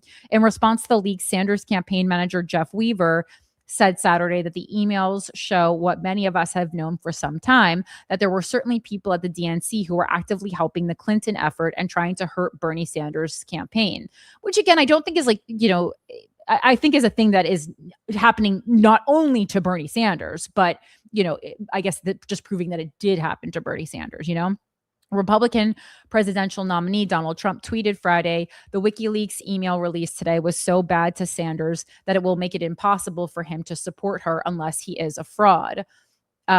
Meantime, well, and that's also kind of good for him, right? Because that's just going to weaken the endorsements that whoever, he kind of at this point is like, well, I'm going against Hillary. That's just going to weaken any endorsements that she gets and make her weaker as an opponent, which ultimately, as we know, living in the future did work. Meantime, DNC chairwoman Debbie Wasserman Schultz says the breach was a serious incident and a private contractor has been hired to sweep the organization's network, had moved as quickly as possible to kick out the intruders and secure our network. Fascinating stuff. So maybe Hamilton only exists because of the Clintons. Let's just launch crazy conspiracy theories here on Without a Country. No, that's not what we do. When did Hamilton debut, though?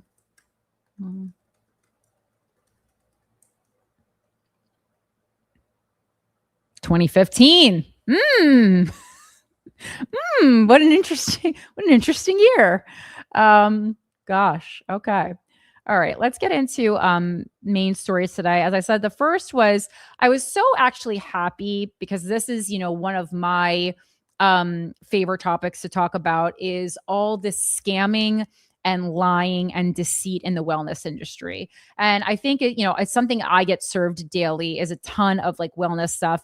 And I think I particularly am sensitive to it because so many people who listen to either GWF or this show, more GWF, I would say, they're constantly asking me about things or recommending things, which in my opinion are absolute wellness garbage, fraudulent, no medical backing, things. I'm sorry, we can talk about dry brushing all fucking day. There's absolutely no scientific proof that it's anything but someone sending you an overpriced brush. It can actually be damaging to your skin, the fucking oil in your belly, but a lot of nonsense that's going on. And some of it at best is just you wasting your money and doing nothing for you. And some at worst is actually physically hurting you, working against stuff that has proven medical positive medical effects. So yeah, the actual article it's a video, but I did watch the video. It's just all about how so many AI wellness influencers are being served to us now, and they're mostly coming out of China. The name of the article is "The Fake Influencers Selling Wellness on Your Feed." The New York Times found hundreds of AI-generated doctors, healers, and wellness influencers on social media touting the health benefits of supplements to American consumers. Many of these hyper-realistic looking ads promise medical miracles and appear to be targeting older women while making misleading health claims for profit. And this specific article concentrates on, generally what's happening, and also on an older woman who was having a lot of like immune issues, and they sold her, and she was convinced by these ads to buy this thing called moringa that actually then made her health worse, buying moringa off TikTok shop or whatever she did, most likely Facebook, based on her age. And then there was a salmonella outbreak, because just like the regulations around a lot of this shit in the wellness community, it's not highly regulated, which is why all this scamming goes on. And so again, I kind of just like summarize the video, but it's basically the wellness industry is very loosely regulated, and it targets American consumers specifically with disinformation about their health to sell supplements or whatever, insert something capitalistic here. And, we have to, number one, train ourselves, as we've been talking about a lot, how to properly identify when something is AI. It's not always super obvious, so don't make fun of people, because I've even had tons of young people send me stuff that's AI. I've been tricked momentarily by stuff that's AI. But in these specific wellness ads, some of the things that you want to be looking for there's a lot of times an American flag placed somewhere in the background, and a lot of times the wellness influencer, or sometimes they're using like a Chinese medicine doctor, again, all fake AI generated people. But a lot of times the background will also be like some kind of idyllic suburban background. And they also will often present as doctors or Eastern medical gurus, because I think they're catching on that a lot of Americans now have distrust in the traditional medical industry. So they're like, oh, maybe they'll trust an Eastern medical guru, right? And again, I'm very into Eastern medicine, but like not Eastern medicine sold to you via TikTok shop. You have to, it's going to be harder to find if you don't live in a major city, but in a city like New York, literally go to Chinatown and see an herbalist or something, if that's something you're into. I don't recommend only using an herbalist. I would definitely recommend tying Eastern medicine to Western medicine. And also tell your Western medicine doctor what kind of herbs you're taking, because sometimes those herbs can stop the effectiveness of the Western medicine you're getting. Extremely important, because in my experience, Western doctors aren't like anti-Eastern medicine, but they need to, you need to be communicative with all the people that you're working with. And again, I think it's more important to tell the Western doctor the Eastern stuff you're taking rather than the Eastern doctor the Western stuff you're taking, but just communicate in general. Don't hide things from doctors.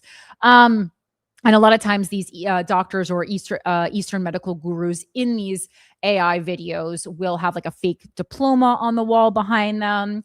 And the interesting thing that they go over in this video from the New York Times is that ads like this are already illegal on television, but because the internet still remains a bit of wild, wild west, they are not regulated. These ads are not regulated in the same way on the internet, which makes it even more dangerous to be taking medical advice from the internet. Another thing that we just saw this week, there was an article, we're not going over it on the show today, we don't have time, but there was another article about ChatGPT and how a man was getting medical advice from ChatGPT, and ChatGPT basically told him something that was very serious was not serious at all, causing him a lot of medical issues. And now that he's trying to sue ChatGPT.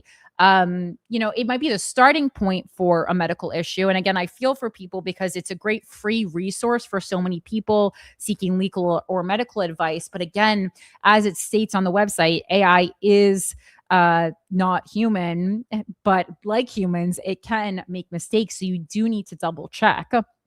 And, this all ties back to capitalism, that a lot of influencers who just make their money, online, have seen how lucrative these AI wellness representatives can be, and specifically which audiences, a lot of times women, who are most susceptible to them are, and they create these AI influencers and then link to it, whatever the product is that they're getting a percentage of.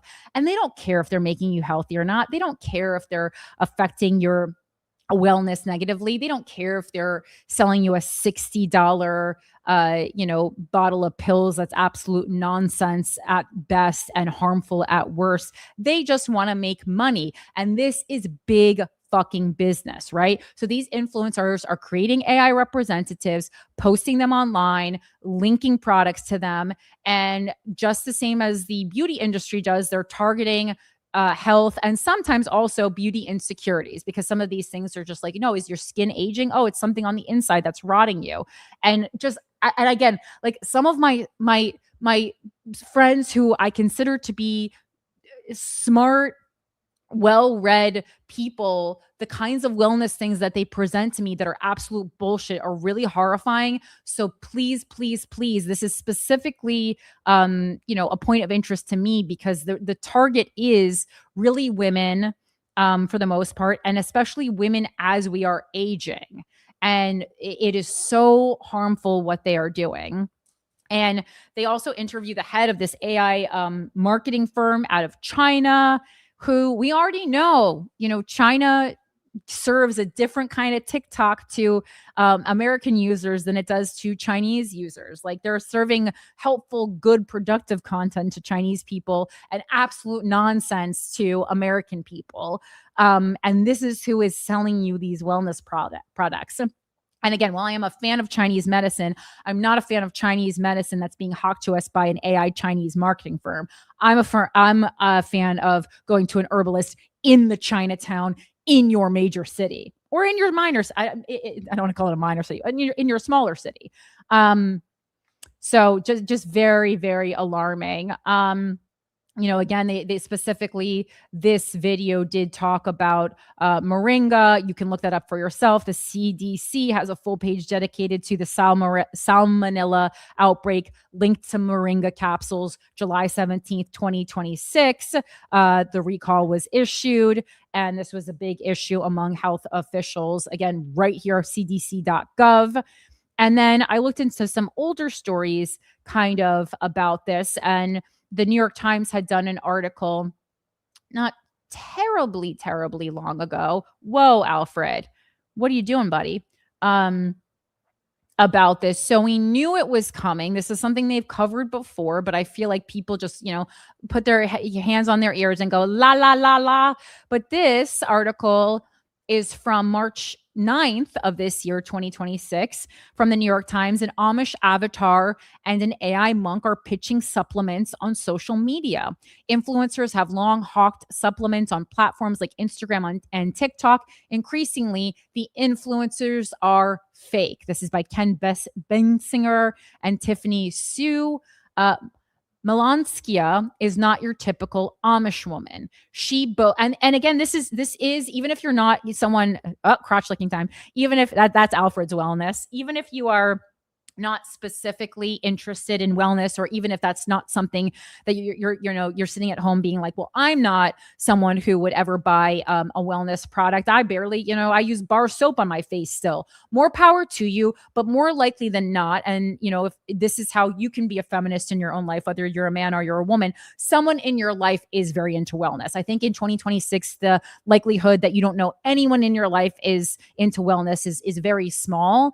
And this does tie into our general distrust in mainstream stuff. Because, right, we have not only developed a distrust in mainstream politics, we've also developed a distrust in mainstream medicine. I think a lot of that is tied to to people's feelings around COVID, but in general to, just the health industry at large in America, insurance fraud, free Luigi mentality. A lot of people are trying to turn to other things. But to think that fraud is then not going to start seeping into wellness, an industry that is historically filled with fraud. When we talk about, where is fraud most prominent outside of the places that we know to be fraudulent, I would say wellness and new age spirituality, ding, ding, ding-a-ling. And that's why, even though these are two areas that I'm very interested in, I am so, so, so, so wary of anyone in either of these industries. You are just so cute. You're just so cute. I'm distracted by your cuteness. So Melanskia is not your typical Amish woman. She boasts more than 300,000 followers on Instagram and warns them about the perils of store-bought foods. She touts the benefits of removing industrial waste from the liver with a drink mix her followers can buy on Amazon. With her modest white hair covering and wire rim spectacles, Melanskia is earnest, charming, and quite convincing. She is also not real. She is one of a handful of synthetic influencers created with artificial intelligence who are promoting an untested dietary supplement, Modern Antidote, which sells for just under $50 a jar. There is no disclosure on her account that everything about her is AI generated. And even in this most recent New York Times investigation, they found that even though that is supposed to have the marking on social media when something is AI generated, they found that many, many, many of these wellness influencers did not have the AI generated marking, because the technology is moving faster than the control of the technology. Behind Melanskia is a genuine human being, Jose Maria Silvestrini, who is part of a growing vanguard of entrepreneurs taking advantage of rapid advances in AI to promote their brands using people who don't actually exist, right? Why pay for a spokeswoman when you can create one for free using AI? It is, in many respects, a marketer's dream. Now, virtually anyone can produce highly realistic videos featuring ersatz. That's crazy that we saw that word 2 times today, by the way, especially in different publications. So the first was in the Free Press. Reminder, German word meaning substitute. Videos featuring ersatz personalities carefully calibrated to appeal to any target audience, and do it for a small fraction of the cost of a flesh and blood pitchman. And this is what they're doing, right? So it's like, they're like, oh, this particular supplement, there's a couple audiences who we could go for it. But obviously, like, the spokesperson has to resonate with the audience, So for white women, we're going to do a good looking white woman. But for older people, we're going to do maybe a 65-year-old hot, silver fox who looks great for his age, and he's going to pitch it to you. And then they just keep tweaking it, because you can just replace the head on these people and do the same pitch over and over and over again for like little to nothing, depending if you're using paid version or not. You probably, for this amount of video, you'd have to be getting the paid version of ChatGPT. But I mean, still nothing compared to actually paying a human being to do it. AI is a game changer, said Mr. Silvestrini, 28, who is running the company from Shanghai while he completes a master's program. Every piece of the business is being AI-ified. But the technological leap is also raising alarm that consumers could be duped by deep fakes. A February study in the British Journal of Psychology found that people overestimated their ability to recognize AI-generated faces, leaving them vulnerable to fraud and deception. That risk is intensifying as the technology improves.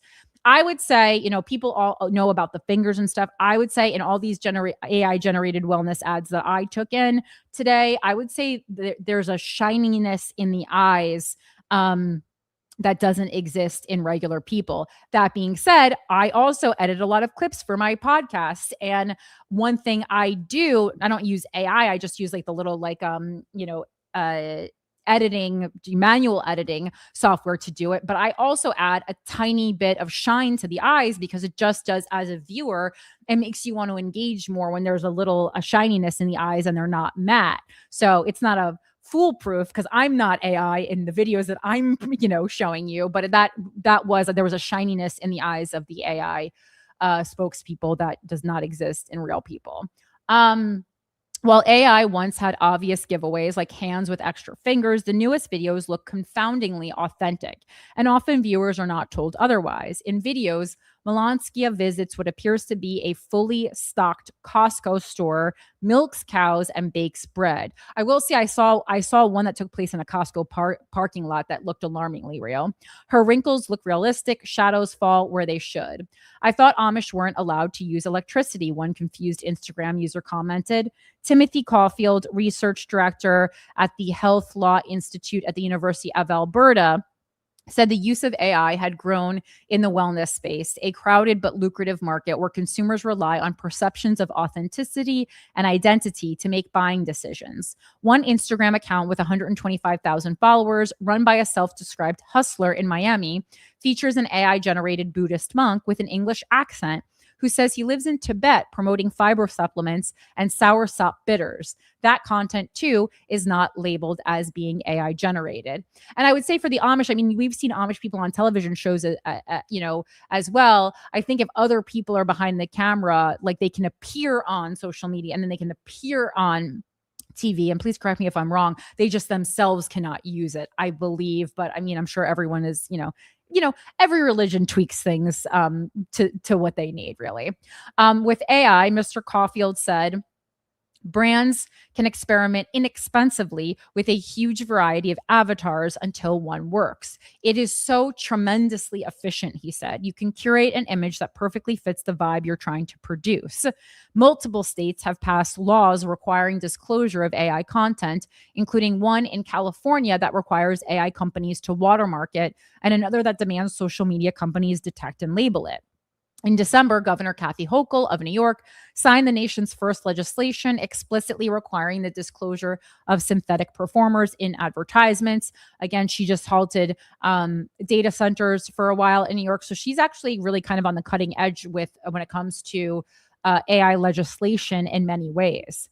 Unlike other legislation, that law places a burden on the creators of deep fake content, not just social media and AI companies. But it doesn't take effect until June, and it's not yet clear whether a December executive order from President Trump proposing a regulatory framework for the technology would preempt it and other state level regulations. Mr. Silvestrini said he was aware of the New York regulation and was working with his legal team to ensure his brand would be compliant with the law when it went into effect. At a time when people are increasingly uneasy about the technology's ubiquity, Mr. Silvestrini has proved unusually open about his use of synthetic avatars. Another brand, Rosabella, which is the people who made the moringa that the New York Times was talking about this week that made the old woman really sick. So again, there you go. Another brand, Rosabella, has used a wide array of AI avatars on TikTok to promote its moringa supplement. Some of the videos were tagged by the platform as AI generated, but other videos probably generated by AI, like one featuring an older woman promoting moringa's age-reversing secrets, are not labeled, nor are posts in Spanish featuring naturopaths and nutritionists who have different faces but share the same voice, lauding the benefits of moringa for gut health. Last month, the Food and Drug Administration and Centers for Disease Control and Prevention issued recall notices for Rosabella's moringa powder capsules after a drug-resistant salmonella outbreak that led to multiple hospitalizations was linked to the product. Ambrosia Brands, the parent company of Rosabella, did not respond to requests for comment. Early adopters of AI realize that there really is a lot of money to be made in different ways, said Cameron Wilson, who runs the Digitals, one of a handful of modeling agencies representing only virtual talent. The problem is that most of them seem to be deceptive ways. For Mr. Silvestrini, the appeal of AI avatars was the opportunity to inject new ideas into marketing his brand. Rather than make the videos himself, he relies on more than 36 independent creators to coax people to buy his product using what appear to be personal accounts. In exchange for a retainer, commissions on sales, and the chance to win incentive bonuses for view and sales goals, the creators are given relatively free rein to dream up their own ideas for selling the powder. In addition to Melanskia, other synthetic avatars selling the supplement include a few almost identical looking muscular middle-aged men who post similar videos to Instagram and Facebook, and accounts on TikTok, Facebook, and Instagram featuring a wholesome farmer with a bushy white beard who goes by the moniker Farmer Honest. Still, Mr. Silvestrini said the account promoting his supplement with the highest conversion rate or number of sales per view features an actual human being, a bearded former bodybuilder in Canada. A chemistry major at Williams College, Mr. Silvestrini said he had developed a recipe centered on sulforaphane, an antioxidant found in broccoli and kale, and hired a lab in California to help manufacture it at scale. Mr. Silvestrini used AI to design the supplement's logo, packaging, and website, saving him tens of thousands of dollars and months of development time compared with his first entrepreneurial endeavor, a wellness drink. As soon as he can afford it, he said he plans to conduct a clinical study of his product to see if it has any effect on microplastics in the body, as he claims, "I want to put my money where my mouth is," he said. In reviews on Amazon, some modern antidote customers said the supplement helped them feel better, with one claiming it resulted in a clearer mind. But others raised concerns about the way it was marketed. One labeled it as an AI scam, and another worried that the Farmer Honest account was fear-mongering to generate sales. I mean, everything's fear-mongering to generate sales. But I also wonder that the people who saw the positive effects, I mean, like, was there, a sugar pill effect going on here? In every study, someone responds to the sugar pill. We take it seriously and are always thinking about how to evolve as norms develop around this, Mr. Silvestrini said of consumers who react negatively to AI avatars. So far, Mr. Silvestrini has sold about 1,000 jars of his powder, he said, and he thinks consumers will eventually stop worrying about AI. I mean, I don't know if this is happening where you live, but in New York, something that I have noticed is that basically every smaller bodega, smaller business selling food, or bars promoting a special kind of night, whether it be a trivia night or watch sports here, people who have to switch in and out signage frequently to get customers through the door, that's exclusively AI now, on the poster boards outside of small businesses. And it's just unattractive to look at. My gym too.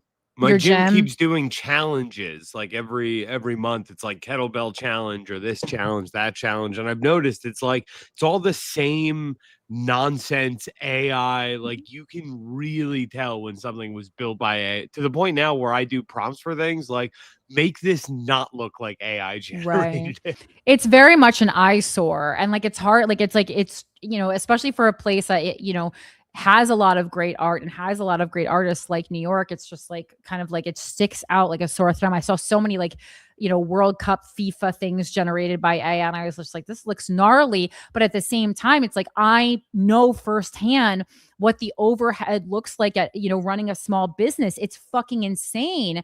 And so as much as I hate the way it looks, I understand these businesses, these small businesses need to get customers through the door through promotions and new things and constantly changing things. And so I certainly don't blame them for using it.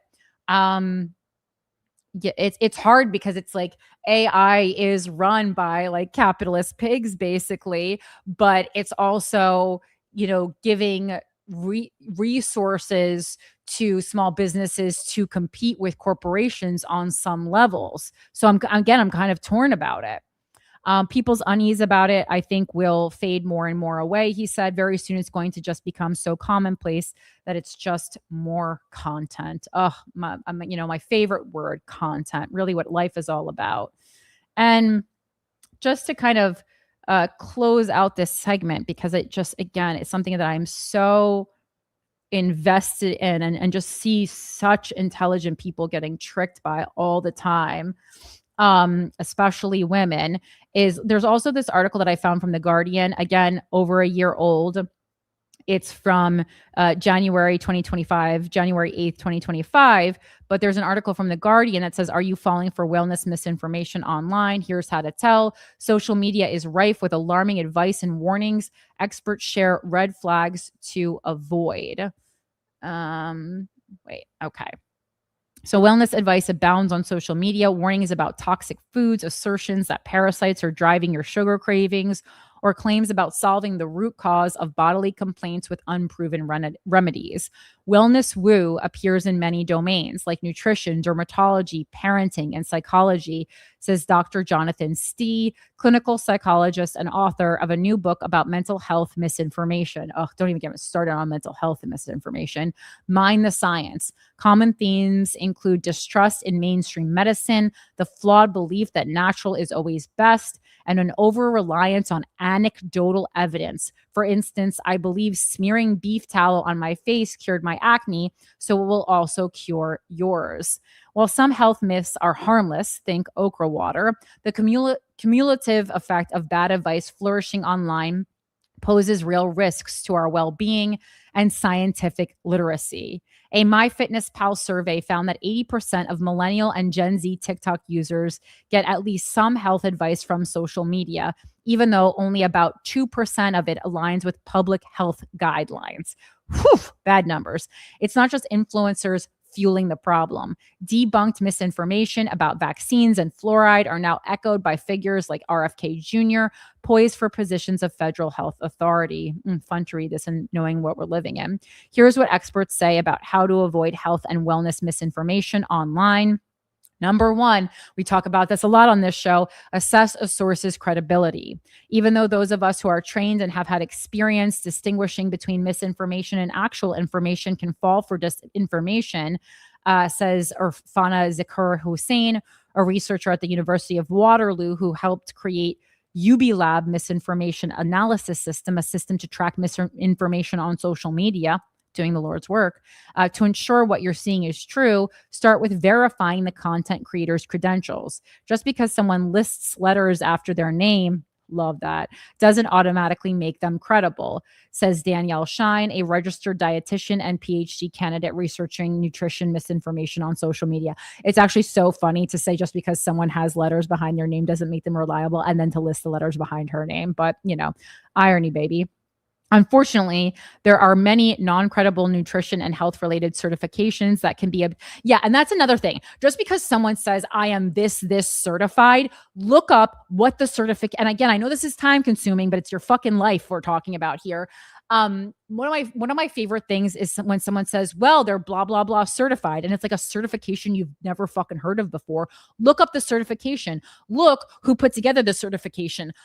Many times when it's a certification you've never heard of, what I have found in wellness and in new age spirituality, it's some fucking certification that was made up by other people who wanted or had some vested interest in the certification. And it's like, if I made up a certification, that men are bad guys. Like, what are we talking about here? You can just make up fucking anything and print out a goddamn certificate from your computer that AI can also make for you.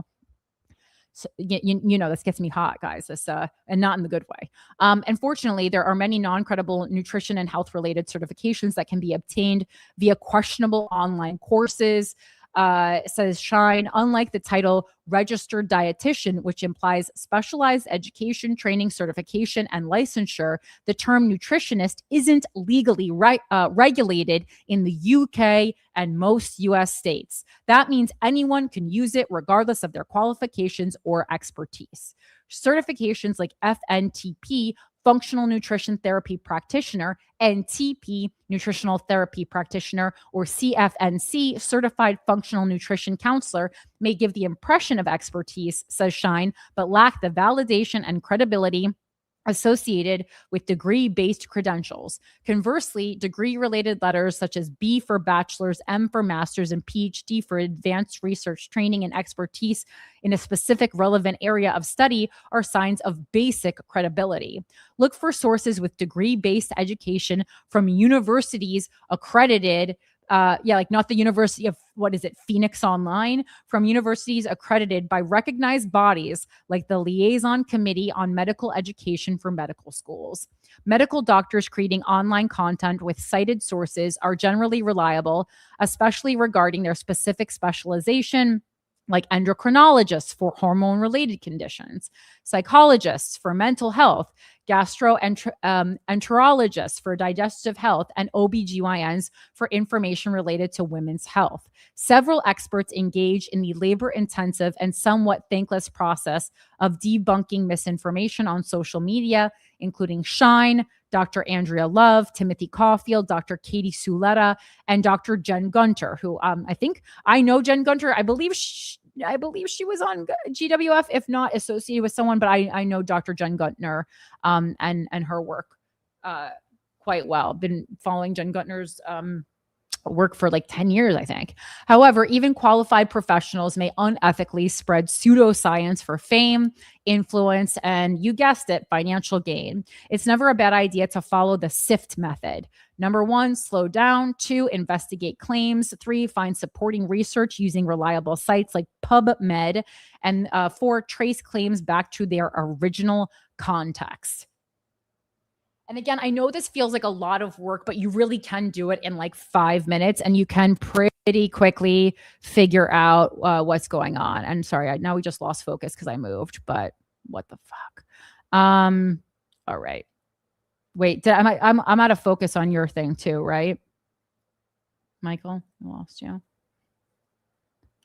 1 second. Sorry, I'm gonna just try to make myself get in focus real quickly. What's happening? There we go. Okay. I'm at the camera hub, everybody. All right. It's useful to understand that the various types of scientific study, randomized controls trials are best at illustrating a sense of causation. Meta-analysis studies engage with all the research on a certain topic and can provide some of the best available evidence for any claim. If you are still uncertain, consider reaching out to a trusted healthcare professional for a second opinion. And if you have a primary physician, if you are sadly enough in the U.S., fortunate enough to have that, or wherever you are in the world, most doctors have like a portal now, and you don't have to make an appointment to ask them a question. So if you are interested and you've done the research on a specific supplement or something, before ordering a $50 canister of it, I would just shoot my healthcare provider an email and say, hey, is this like real stuff or is this hogwash? Like, I run stuff by my endocrinologist all the time. And I'm like, do you think this has real benefits? Or, is this something that is just being touted online as nonsensical? Understand the psychological traits that make us likely to believe misinformation. According to Stee, some factors make people more likely to believe or be susceptible to misinformation. These include personality traits like openness to experience and conspiracy mentality, which is a proclivity to endorse conspiracies. Another is narcissism, which contributes to a lack of intellectual humility, says Stee. People are often drawn to statements that align with what they already believe. This phenomenon is called confirmation bias. We're all familiar with that, I hope.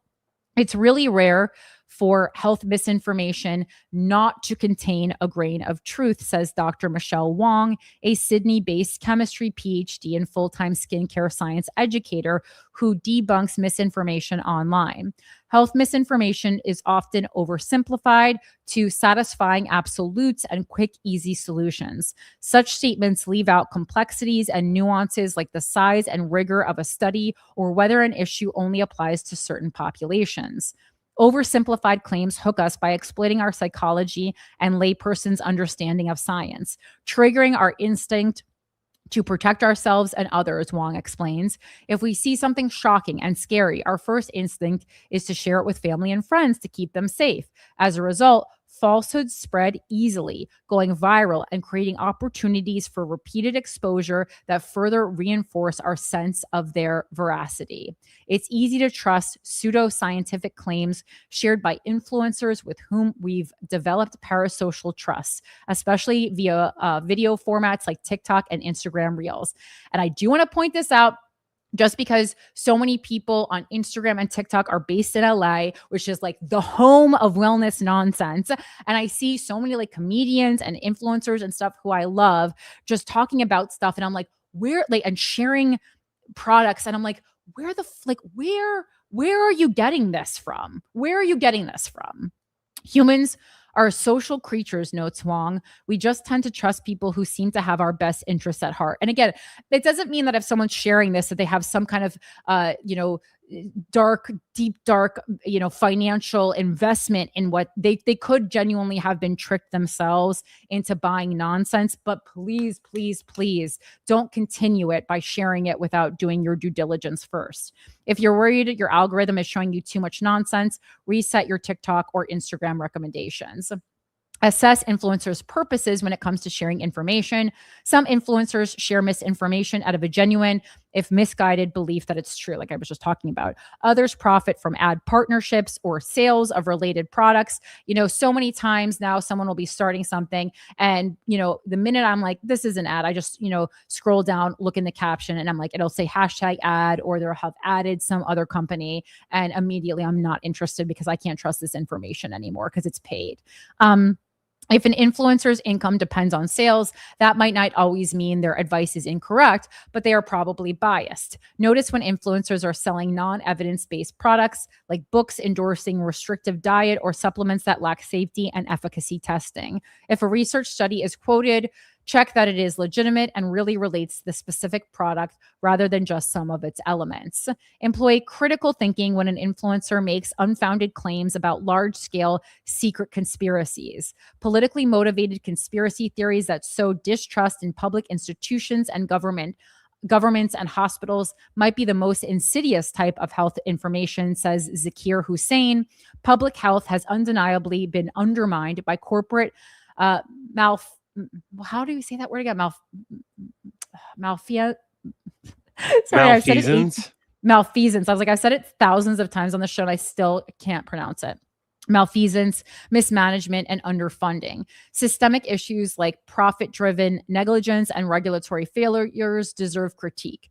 But when influencers go down conspiratorial rabbit holes, such as suggesting the government uses fluoride to inhibit free thinking, it may speak more to their desire to be perceived as compelling vigilantes than real problems. And then also just because like that kind of stuff gets a ton of clicks, we know. And then lastly, identify the rhetorical tactics people use to spread misinformation. Watch how influencers handle criticism. One misinformation giveaway is the shill gambit, which Shine describes as a deflection strategy to avoid genuine debate. Rather than engaging with valid questions or evidence-based criticism, influencers dismiss critics, often qualified professionals, by accusing them of being paid by big pharma or big food, says Shine. This shifts the focus from their claims to the person presenting the evidence, leveraging fears of corporate influence and undermining the validity of information presented, even when that information is sound. Shine notes that avoiding tough questions, deflecting valid critique, or blocking dissenting voices can signal an inability to defend claims. Qualified professionals, by contrast, typically maintain respectful, evidence-based discussions.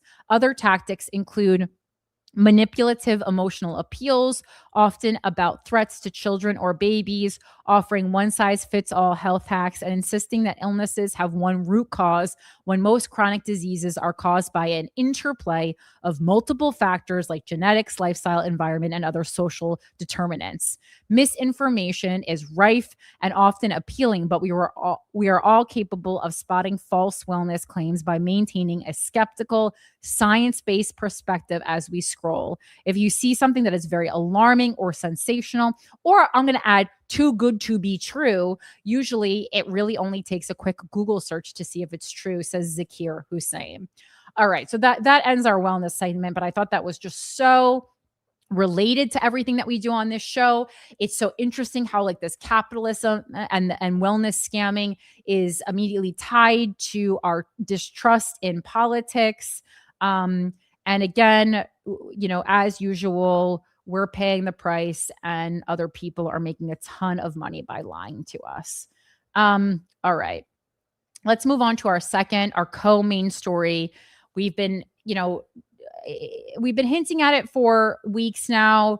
And again, it's not like 100% official, but it really, all signs point to Kamala Harris, being the Democratic nominee for president for 2028, which just truly, makes me think, has the Democratic Party, have the established Democrats learned nothing? And the answer seems to be no, they haven't learned anything, right? I'm online today. I see New York Magazine, or I guess not online today, but this is from July 20th. But online, I think it was actually came into my algorithm today, organically. But it says, like it or not, Kamala Harris is the front runner. This is by David Freelander, again, for New York Magazine. I don't know what the fucking polling they're doing based on this, but we better start thinking of ideas and thinking of it fast. We're on a different article, Mike. Did you, or you can't get into it, I'm guessing. She is, friends and allies say, content to just wait for now, to campaign where asked, see how the midterms play out, and let those White House aspirants chomping at the political bit launch their candidacies first. But she's pulling a Cuomo. Make no mistake, Kamala Harris is very much looking like a presidential contender in waiting. She's been listening to the American people and really trying to figure out what's impacting them and how she can be of service to them. I mean, I feel like the only way this can work out for her is if she comes in swinging with a really heavy anti-Israel stance, which I don't think the established Democrats are going to go for. I think that's the only way that Kamala Harris wins, said Minion Moore, a longtime Democratic strategist who ran the Democratic National Convention that nominated Harris in 2024. I mean, you don't have to be a rocket scientist to understand that right now we need leaders that can take us in a different direction and bring us back together as a party. It is a prospect that has filled many senior Democratic officials and big money donors with dread, even though Harris would come into the race with some sizable advantages. She has led in every national poll of prospective candidates, usually by double digits. Early frontrunners tend to do well. Joe Biden led in almost all polling 2 years before he won in 2020. When he did come in second, it was usually behind Michelle Obama or Hillary Clinton, neither of whom showed much interest in running. And Clinton led easily by this point in the 2016 race. She walks in as a frontrunner. It is fairly obvious she is followed wherever she goes, said one former aide. And I don't want to upset any narratives that any of the other candidates are pushing, but she comes in with 99% name ID, and everyone else is going to have to raise money and buy it. It remains an article of faith among Harris's tight-knit group of advisors that the 2024 race wasn't winnable. Her polling lead was a mirage and did not square with what the campaign's internal polls were showing. The compressed timeline after Biden dropped out of the race left her without enough time to appear as her own person, a particularly big problem when much of the public had tired of the president, and multiple former campaign staffers brought up the 2 assassination attempts against Trump as evidence that Harris's loss was all but preordained.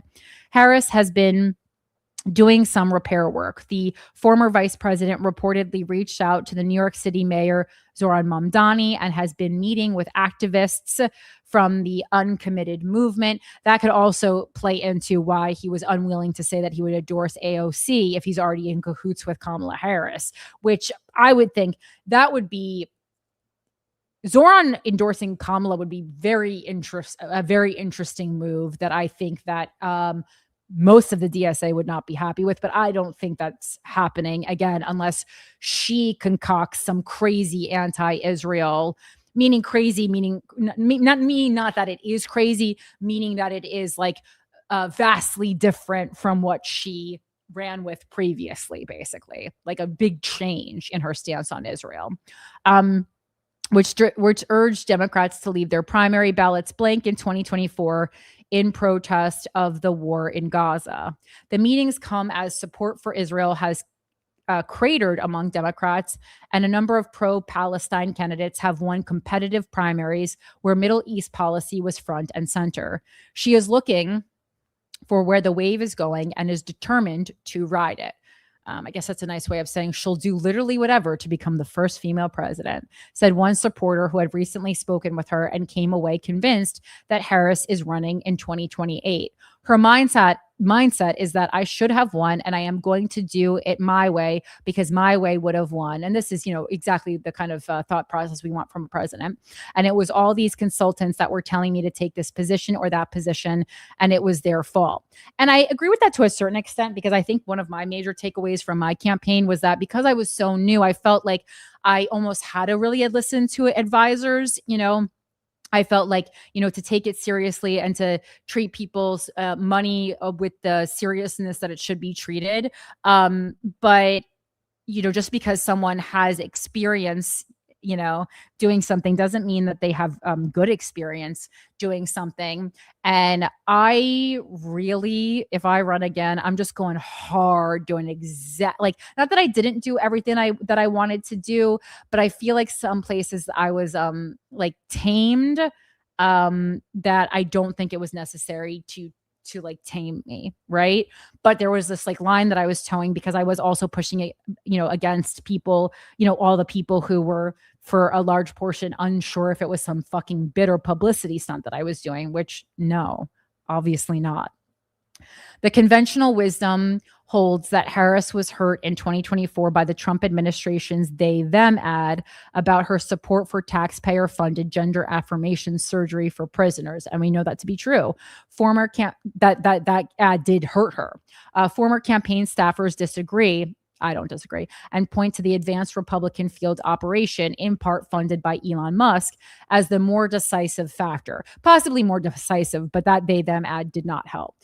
Compared with most Democrats, Harris lost ground with young people and voters of color. And in her time out of politics, she has focused on connecting with those constituencies.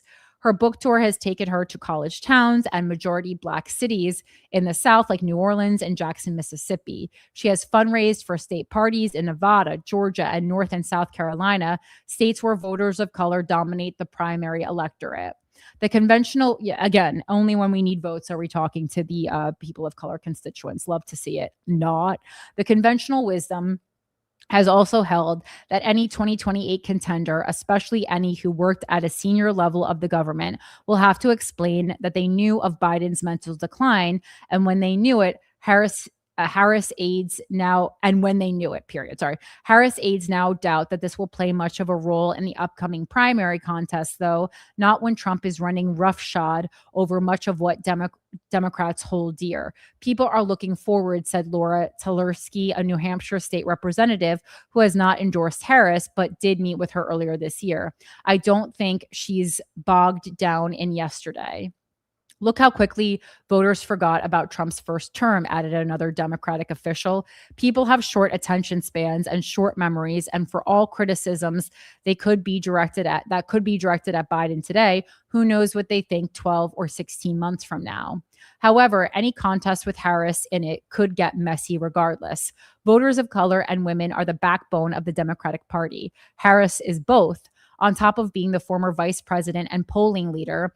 And any attempt to knock her down a peg will risk getting into the thorny issues of race and gender. Well, that's America's two of our favorite topics. A number of staffers for potential 2028 candidates pointed to the recent Texas Senate primary, in which James Tallarico ultimately prevailed over Jasmine Crockett, but did so at the risk of alienating key Democratic constituencies in the process. This is part of the reason why, when you ask Democratic donors and party operatives about the possibility of Kamala 2.0, the response is usually a heavy sigh, followed by a long pause. Yes, she can claim that she was done poorly by the Biden administration and by Biden's late exit. And yes, she is next in line. But despite Harris leading in the polls, she is really rarely topping much above 30% of the vote, a warning sign for someone with universal name ID. It is so emotional for me. I just love her so much, said Liz Minnella, a former deputy finance chair for the Democratic Party. I just worry. I think she has learned a lot from the mistakes she made, or I should say the campaign made in 24. And I would love it. But can she go back to all of those people again and raise money? Will it all be just an autopsy of 2024? We have to be honest about what kind of candidates work and where they work. And I also think when it comes to the Republican Party, they gotta know J.D. Vance is not a strong choice. So I really hope that, well, I mean, not for the Democrats' sake. I don't hope they're cooking up someone, but I think they have to be cooking up someone else. I don't know though. And so a race with her in it could get complicated, bogging down the party in questions about identity that it would rather not face and concerns about the past instead of the future. And there are other worries too. Can Harris avoid getting pulled too far to the left as she was in 2020 to disastrous effect in 2024? Her outreach to the uncommitted movement, which encouraged voters to reject candidates who are not vocal in describing the Israel-Gaza war as a genocide, has party stalwarts worried she is once again giving in to the loudest voices on the left. Can she put together a proper campaign team, something she was unable to really do in either of her runs for the White House? And can a candidate known for caution and incrementalism give voice to Democrats' desire to tear down the system after Trump? Democrats are angry, and Kamala Harris, who has been in government in one form or another from the time she graduated law school to the day she and Biden handed over the reins to Donald Trump, doesn't really do angry. As much as the Democratic Party has been roiled by debates over the direction of the party since the last presidential election, with occasional skirmishes in a civil war breaking out between the populists and the so-called abundance moderate faction, most of the donors who will fund the party in the 2028 election just want to win. And for them, Harris, after blowing through $2 billion in a losing effort in 2024, has a higher bar to clear to show she is a viable candidate. I am not saying it's fair. She was really dealt a bad hand in 2024, but she just has a much higher threshold to meet for donors to get interested in her as a serious candidate, said one top New York-based donor who has all but ruled out giving to Harris after donating lavishly 2 years ago. Donors don't want someone who is breaking any barriers or who can change the national dynamic or conversation. We just want someone who can win back the White House, and I just don't see it happening with her. It's a sentiment expressed across the spectrum of big money donors and those who work for them. Harris lost a winnable race after Democrats poured money into her coffers, and she will have to show she's learned the lessons of the past if they are going to contribute in the future. I hope she runs, said Alex Hoffman, a Democratic strategist who advises several major party donors, because then she will lose and we will never have to hear from her again. She will never win an election at a national scale. Never. And it's interesting because I know a lot of people are saying AOC, but like the polls just aren't showing it. They say AOC is like coming in at about 10%. I think possibly because it's like something that doesn't feel real yet. And maybe if it felt real, the polling would be different. I know some people definitely still think that she isn't ready to be president. A lot of people still concerned about how young and quote inexperienced she is. But again, we voted for Donald Trump, so he didn't have any political experience. So again, it's kind of hard to make that argument, right? And then the companion piece to this is a piece from USA Today by Daniel Allett. And it says, actually, no, Kamala Harris doesn't have a shot in 2028. This is an opinion piece, an op-ed. Everyone in the Democratic Party can see Kamala Harris can't win. Almost nobody is willing to say it out loud, which is almost exactly, what started to happen with Joe Biden when people really figured out what was happening. There's an idea taking hold on the left that former Vice President Kamala Harris is a viable choice for the Democratic presidential nomination in 2028. She isn't. And even if she somehow won it, she'd be a certain loser in the general election. A recent New York Magazine piece, so this is literally the actual opposition piece to what I just read you. So a recent New York Magazine piece by David Friedlander was headlined, "Like it or not, Kamala Harris is the frontrunner." Her advisors now treat it as an article of faith that the compressed campaign cost her the chance to define herself in 2024. If anything, it did her a favor. The 107 days between President Joe Biden's exit and election day, the same 107 days she titled her memoir after, meant no real primary and less time having to defend an unpopular administration. She got to run as a blank slate instead of a scrutinized nominee. The thing her team calls a handicap was actually her cover. She's leading early primary polls by a wide margin. One recent survey had her at 36%, more than triple her nearest rival, but that's mainly about name recognition. Prediction markets, where people put real money on the outcome instead of just answering a pollster's phone call, have her far lower. In Friedlander's conversation with Democratic insiders, the stale metaphors arrive early, which is never a good sign. Quote, "You don't have to be a rocket scientist to understand that right now we need leaders that can take us in different directions," says Mignon Moore, a Democratic operative. Then this from an unnamed supporter convinced that Harris is running. Quote, "She is looking for where the wave is going and is determined to ride it," which we just read. That's Harris's whole problem in one sentence. Donald Trump didn't ride any waves. Yeah, he created his own. Neither did Barack Obama. They were the waves. Voters can tell the difference between someone who generates energy and someone searching for a current to ride, right? It's a difference between, like, if you want to compare it to like social media, I feel like it's a difference between someone who is only doing like following trend videos rather than someone who is just kind of putting out whatever the fuck they want. And I would argue that you kind of have to do both. Like every now and then, just to jog the algorithm a little bit, I'll do a trend video if I genuinely think it's like fun and it doesn't want to make me like pull my hair out. But overall, it's kind of like the basic bitch influencers who are always doing trends. And basic bitch, I'm using as gender neutral there. The same supporter says her mindset is that I should have won and I am going to do it my way. It was all these consultants. It was their fault. What was her way exactly? Nobody says, but it's clear that the border, the economy, and taxpayer-funded gender surgery for inmates hurt Democrats badly.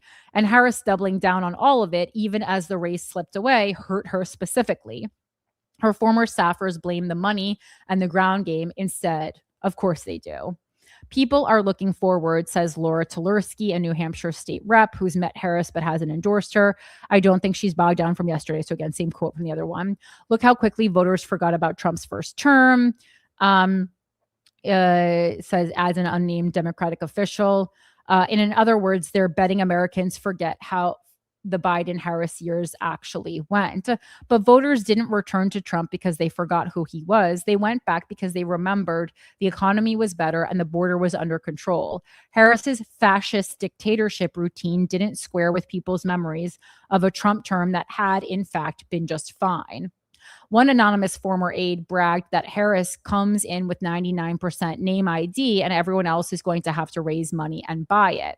True, but total name recognition just means there's no room left to grow. And the former vice president's favorability has sat underwater since the day she left office. what Democratic voters actually want in 2028. If Trump's rise taught Democrats anything, it's that voters will forgive plenty of rough edges for the real thing, which is why candidates like Representative Jasmine Crockett of Texas, Senator John Fetterman of Pennsylvania, and Representative AOC of New York have drawn the party's energy in recent years, which is like very interesting to bring these people into the conversation because like Jasmine Crockett and John Fetterman are done for all intents and purposes. It's why Democrats are gravitating towards candidates who come across as raw and unfiltered rather than manufactured and stage managed. The problem with Harris isn't that she's too moderate or too left. She can lurch left as easily as she's lurched everywhere else. Her problem is that she isn't anything in particular, not authentic, not much of a populist, certainly not working class, and not even a committed democratic socialist. She'll be whoever the base needs, and the quotes above prove it. Losing nominees rarely get a second act. Harris might be the exception for a simple reason. She's still technically first in line in the Democratic Party until she says otherwise. As a Black Asian woman, she's even more protected. Democrats handed her the nomination in 2024 rather than be seen passing over the first minority woman vice president for another white man. The same thinking that made her impossible to skip in 2024 makes her nearly impossible to skip past now, unless she rules herself out first. I disagree with that. I don't think that the reason we can't pass over her now is because she's a Black Asian woman. I think that's actually preposterous. In the MAGA, and I don't think the people on the left believe that. I think they understand how important it is that we win, and they're willing to. There's almost a part of me that's like, could like James Tallarico like slide into this, you know? In the magazine story, Friedlander admits a contest against Harris could get messy because women and voters of color anchor the Democratic coalition, and being seen defending those groups matter to the party's identity as much as winning does. When he asked Democratic donors and operatives what they make of a Kamala 2.0, a couple were candid. I hope she runs because then she will lose and she will never have to hear from her again. We heard that from the strategist Alex Hoffman. She'll never win an election on a national scale, never. But most gave Friedlander a particularly damning response, a heavy sigh followed by a long pause. Everyone knows exactly what that pause means, but nobody can say it out loud. I guess my favorite thing about this op-ed is that it was mostly a regurgitation, which is so funny because I think like if there is one, like the biggest knock against Kamala Harris's campaign was that it was kind of a regurgitation of Joe Biden's campaign. So I think that is pretty fucking ironic that this is the op-ed this guy chose to go in balls swinging. Well, I do. To be fair, it is one of those things where it's like, well, you know, how do you let them hang themselves? Just let them talk, you know? And it's like, if you're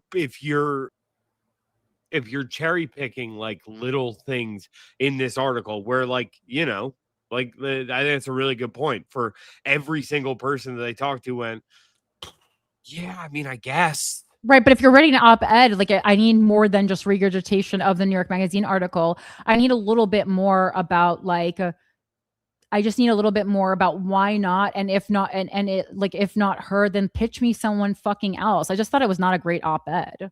Well, I like that line about the if you're at 99% name recognition, there's so little, like there's almost no room to grow, and she's not good. You know what I mean? Well, I also think that like just from campaigning and from watching campaigns pretty closely over the past couple of years, I do think like there is a lot to be gained in making an introduction of yourself. And if you make an introduction with about a year, you could do a little less, probably not for president. You need about a year, I would say, to campaign. If you're kind of a new name for president, you can become like absolutely beloved in a year. I mean, we saw Zohran Mamdani do it, you know, in what, like 9-10 months. Like, you know, it is possible.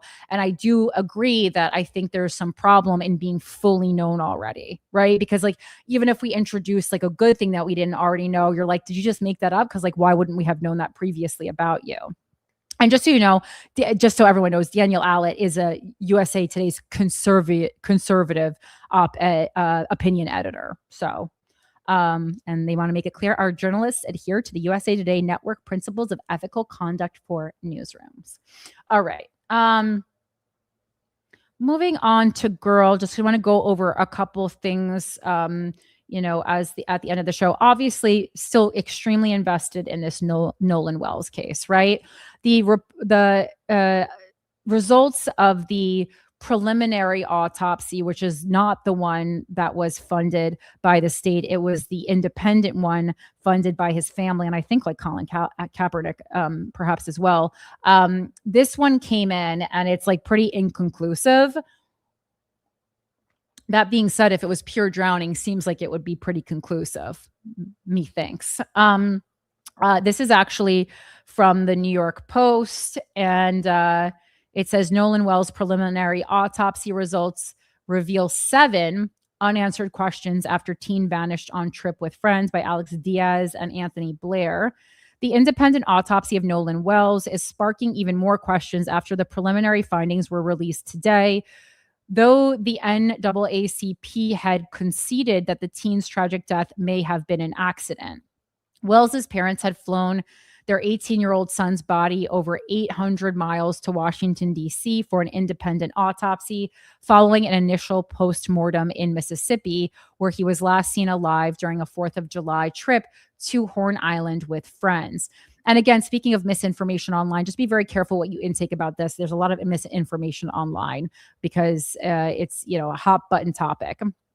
The college football player who was found dead on July 6th, 2 days after he's vanished, had a 12 by 8 inch red discoloration to the back of his head, according to the autopsy performed by Dr. Roger Mitchell, president of the National Medical Association. And I liked this article because there was like drawings that can help, someone who's not familiar with autopsy protocol. Like it makes it easier to follow along. The red discoloration in the soft tissue of the back of Wells's head could indicate head trauma. However, decomposition and a lack of associated injuries mean the findings were inconclusive, the report states. Wells's cause and manner of death were listed as undetermined pending investigation, with the date of death also unknown. The doctor also highlighted 7 unanswered questions in his autopsy report. These include: what were the circumstances that led to Wells entering the water? What position was the body in when found? And was there any water in the airway which would indicate drowning? Famed civil rights attorney Ben Crump claimed that Wells's body was found face down and fully clothed, despite photos from the day showing him shirtless, wearing swimming trunks. The pathologist added that he still wants to know if there is any evidence of injuries to the front of the neck or throat, or evidence of a brain bleed. Damage to the throat couldn't be ruled out as a cause of contributory factor to Wells's death, because it had been removed during the initial autopsy, Dr. Mitchell wrote. And that's a problem because part of his throat was removed. So they're like, we couldn't test this in this independent autopsy because part of him was missing. Oh my God, Alfred, you look so funny here. Finally, the pathologist highlighted the need to discover the composition of Wells's stomach contents and the toxicology report findings. With the removal of the stomach as well as other organs before the second autopsy, examining Wells's stomach contents was unable to be carried out, the doctor said.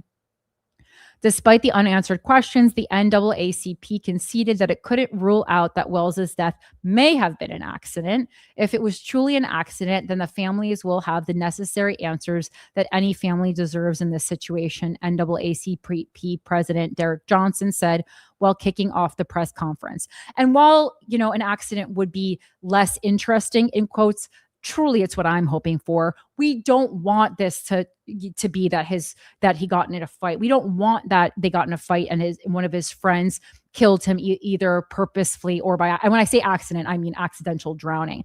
But still there is the question of why the fuck was everything from his phone missing from that day for a teenager that his mom says was constantly, on social media chronicling the things that he did, especially on a holiday like 4th of July, right?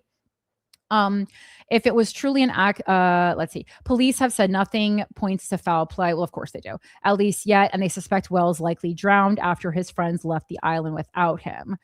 Dr. Michael Baden, former chief medical examiner of New York City, told the Post after reviewing Wells's preliminary autopsy results that there's nothing dependent on foul play, but added that investigators are still awaiting crucial details from a toxicology report. The teen's body was positively identified on July 7th using dental records. Jackson County Coroner Bruce Lind Jr. told the Post at the time that results from the official postmortem could take weeks while they await the findings from the toxicology tests. Wells had been drinking alcohol on the day he disappeared, but seemed completely fine, his self-described best friend claimed. Everybody's drinking, Warren Hudson told conservative YouTuber Brandon Tatum. I mean, it's 4th of July. Everyone's just trying to enjoy themselves. And, it's a big party, basically. I talked to Nolan, and, Nolan was drinking. Everybody was drinking. Most of everybody. And I mean, Nolan seemed completely fine every time I talked to him, he explained. Wells was laid to rest in a closed casket Monday at a packed hometown funeral, exactly 2 weeks after his body was found in the water just off the barrier island. We will miss everything about him and his quiet nature, the corny jokes, his gentle smile, and the way he made everyone around feel loved, comfortable, and at ease, Christine Wansley told mourners through tears. And Christine Wansley, that's his mom. She is on Instagram. If you want to follow her, she does update pretty frequently. Again, of course, she faces, criticism for that too, because women grieving not in the way that they, society thinks they should be grieving. One of my favorite topics. I'll have more on that at a later date for you. But it's very interesting to check in with what she's doing. She makes videos, and I know she appreciates people sharing memories and stuff of Nolan. But also, we have to keep in mind, this is not just a woman in mourning. This is not just a mother in mourning. This is also a woman who is very concerned that her child died under criminal circumstances. And so when you can't trust the authorities who are doing the investigation, who are doing the autopsy in the Mississippi police, who were ready to just, brush their hands of the whole situation and say, oh, it was an accident, case closed, because she pushed for more answers, she does, I think, need to stay active and engaged on social media. And I think part of her mourning is getting justice for her son. Nothing is going to bring Nolan back. But, if he died under criminal circumstances, if he was murdered, or even if he died accidentally, via manslaughter, if something other than just a true accident, where he fell off the boat and drowned or something, that's part of her. She wants to know that. And, she deserves to get vindication, not only for her son, but for so many other people who have this similar thing has happened to and will happen to in the future, And you'd be a fool not to think it a bit sus that someone who, it wasn't the only Black friend, because there was another individual who was Black, but one of the only Black people in this predominantly white group of friends who in a state like Mississippi, we would be calling her dumb, if she didn't look into it further. Society's never happy. So let this fucking mom grieve the way she wants to. I'm so sick of people being gatekeepers of grief. Okay. Just let people experience grief however the fuck they need to experience grief. It's a rough road. And of course, another thing that everyone was talking about this week is that Nancy Grace has officially entered the chat. She did a 1-hour piece on Nolan Wells, and good on her. I'm glad that more people are really keeping this story alive. I do think it's so important. She really focused on the fact that she thinks someone's lying, which I think, there's just conflicting opinions, especially with, the extensive, reports that one girl that Nolan, supposedly was talking to on the island by himself, flirting with her or whatever. She seems to be someone who's been giving a lot of information and, really was one of the first people to come forward, seemingly because she had nothing to hide. Right. And, so Nancy Grace had repeatedly pointed during this, 1 hour segment, she was pointing towards mutually exclusive witness accounts. The basic issue is that different versions of Nolan's last known movements cannot all be true, right? We hear different things from different people. One account suggests he voluntarily stayed on Horn Island after meeting a young woman there, while other statements and evidence appear to conflict with that narrative. And obviously, so then she comes to the conclusion, someone's lying. And then the second part, which we talked about previously, is the cell phone. Which we know was not on Nolan's person. His dad, it was in the house of one of the friends, right? So the family had said that Nolan intentionally left his phone on the boat so it wouldn't get wet. After the phone was returned, content from July 4th had been reportedly deleted. We know as young people, and I'm not even that young, I'm 40 years old, right? So you leave the phone on the boat while maybe you're swimming or something. I can understand that. But if then you decide, as they said, that I'm going to stay back and talk to this girl, and other people are going to leave on the boat, what young person or what any person in 2026 is saying, yeah, leave on the boat that has my phone on it? We're a culture of people who get panicky if we don't know where our phone is for 5 minutes. You're telling me an 18-year-old is just saying, yeah, I'm going to stay on the boat, and this must be the hottest girl to ever exist if he's leaving his phone on the boat to talk to this girl. No, you would go to the boat and be like, oh, let me just grab my phone real quick because I am going to stay back. Doesn't make sense. And then the content being deleted, that, certainly doesn't make sense. It says different location services, particularly Life 360 versus Snapchat, appeared to show conflicting locations while Nolan was missing. Nancy Grace was especially skeptical of those discrepancies, saying she had a big problem with the Life 360 and phone data not matching, as described by the family. She argued that those inconsistencies warrant a thorough forensic examination of the device. And then, the central question, why did everyone else leave, right? If Nolan was part of the group that arrived together, how did every other member of the group leave the island while Nolan remained behind? Nancy Grace stressed that investigators needed detailed minute-by-minute reconstruction of exactly who left, who believed Nolan was staying, what conversations occurred, and who last saw him alive. And it almost feels like it's too late for this, right? Because as we're saying, all these people should have been interviewed. All these friends that were on the boat trip that went to Horn Island with Nolan should have been immediately, as soon as this shit went down, questioned separately so they couldn't all come to an agreement of the story that they were telling together.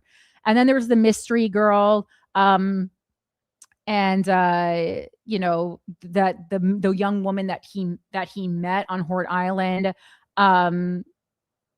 which I guess is not that same girl. There was another girl. So I guess there's this mystery girl who he stayed to chat with is not the girl that originally was giving information. And who that is, that's a little unclear, because I thought we had found her, but apparently now Nancy Grace is saying this is a different mystery girl. And Nancy Grace brought on experts to a panel. She had Dr. Kendall Crowns, a chief medical examiner, on to discuss what a body can and cannot reveal in a suspected drowning. She had Todd Terrell of the United Cajun Navy, who participated in the search, to explain the currents around Horn Island, which is something that I had independently looked into myself, like what the currents were like. John Mobley, a trial attorney, to discuss investigative issues, and Caitlin Becker of the New York Post for reporting on the case, and then a psychotherapist to discuss group dynamics and witness behavior. She challenged the assumption of drowning. And she's not, and some people were kind of saying, like, Nancy Grace said that Nolan was murdered. She didn't say Nolan was murdered. She just said, she said drowning is still a possibility, but investigators have not yet established that drowning is what happened. And so her argument was that the investigation should not become fixed on one explanation before everything is examined, which of course that position has become even more relevant after the family's independent autopsy came up as undetermined, right? And she questioned whether authorities moved too quickly. They definitely did. They just kind of said accidental drowning before an autopsy, before forensics, phone forensics, before toxicology, before any of this was complete. They were just like, oh, a kid drowned. Okay, case closed. And so Nancy Grace didn't introduce any dramatic new theories. She just pointed out this list of these multiple unresolved questions so that the public, I think, is really aware what is going on. And I think she raises some really good questions, some questions that we should continue to raise until we get answers that make sense to us. All right. And let's see. I mean, and I guess we'll close with this aid to Israel article, which is, again, something I was excited to present to you, but now seems to not be as exciting. But this is from the Associated Press. More than half of House Democrats vote to cut Israel aid in growing split. This was from July 15th, updated at 10:30. So kind of right as we were wrapping up last week, right? More than half of the House Democrats voted last Wednesday night to strip $3.3 billion in U.S. aid from Israel, the most substantial signal yet that once rock solid bipartisan support for the country's disintegrating disintegrating in the aftermath of its war in Gaza that has killed thousands of Palestinians. The vote tally, 104 to 314, was not enough to attach the amendment to a broader national security spending bill, but stands as a stark accounting of the shifting attitudes that are dividing the Democratic Party and the nation over Israeli Prime Minister Benjamin Netanyahu's war strategy. And we kind of started the episode today talking about Netanyahu, and we're going to end the episode talking about Netanyahu, right? The House's Democratic leadership split over the issue in what was largely seen as a test vote ahead of the U.S. midterm elections that will determine control of Congress. More than 100 Democrats voted for the amendment to strip the foreign military aid money, and almost as many voted against. Most Republicans voted to preserve the Israel aid. House Democratic leader Hakeem Jeffries, who announced he opposed the measure that would zero out the aid, nevertheless said that for the good of Israel and the Palestinian people, American policy in the Middle East must change. Jeffries said in a letter to colleagues ahead of a private caucus meeting this week, where he spoke on the issue, that he believes there are more decisive ways to achieve the urgent change necessary when it comes to the far-right Netanyahu government. The deepening divide over Israel threatens to upend the Democratic Party as it faces an energized left flank that is promoting self-proclaimed Democratic Socialists in a handful of marquee House races, particularly last month in New York. While more traditional Democrats have stood with U.S. support for Israel, a growing number have distanced themselves from Netanyahu's strategy. And we kind of know everything else that happened in these, but it's just a reminder that the lawmakers are really under pressure as the midterms near. And if we keep getting election results that say Israel is going to be the deciding factor, the establishment Democrats have to fucking change their stance on Israel. And they have to figure out other ways to fundraise other than AIPAC, and God knows what's going on really behind the scenes. But it's not like the DSA is just winning across the board. We also see in places like Arizona, there's a lot of MAGA-heavy, specifically in Arizona, MAGA-heavy. It's there's an article from the New York Times that says 6 takeaways from Arizona's tense Trump-dominated primaries. Republicans nominated a former NFL kicker in a top House battleground, a Trump loyalist for governor, and an election denier for the state's top election post. And these preferred candidates of Donald Trump basically comfortably won these primaries. It says, as President Trump's preferred candidates comfortably won primaries, Democratic voters sided with a moderate incumbent over a left-wing challenger. And so it's not like, DSA is just winning across the board. And again, we've talked about that. It's just like when they do, they're heavily highlighted, but we still got to have all hands on deck. And again, we still see people with name recognition but no real prior government experience, seeing success, whether it be on the right or on the left. Jay Freely, a former journeyman NFL kicker who was endorsed by Donald Trump, won the Republican primary in a battleground House district that includes Scottsdale, Arizona, and a chunk of Phoenix. Mr. Feely, who says he was inspired to run for office by the 2024 assassination attempt against Mr. Trump in Butler, PA, had planned to run in a deep red district southeast of Phoenix. But Mr. Trump asked Mr. Feely to switch to the 1st Congressional District, which experts in both parties say could host the most expensive House race in the country in November. Representative David Schweikert, a Republican who currently represents the district, decided to give it up to run for governor. And then a Trump loyalist dominated in the primary for governor, Representative Andy Biggs. There was another guy, Mark Lamb, running for Trump endorsed former sheriff running to replace Mr. Biggs. He had like a sex scandal, and everyone was like, no, we don't even care anymore. And a Democratic incumbent glided past a Democratic socialist. Some Democratic socialists, emboldened by recent upset primary victories in New York and Colorado, had hoped for another over Representative Greg Stanton, a moderate fourth-term Democrat whose district includes Tempe and Mesa. But on Tuesday, Mr. Stanton handily defeated his left-wing challenger, Kai Newkirk, a first-time candidate who identified as a Democratic socialist. So again, it's just as much as we want to celebrate our victories, we want to keep our eyes on the prize and see what's really happening in all of these elections.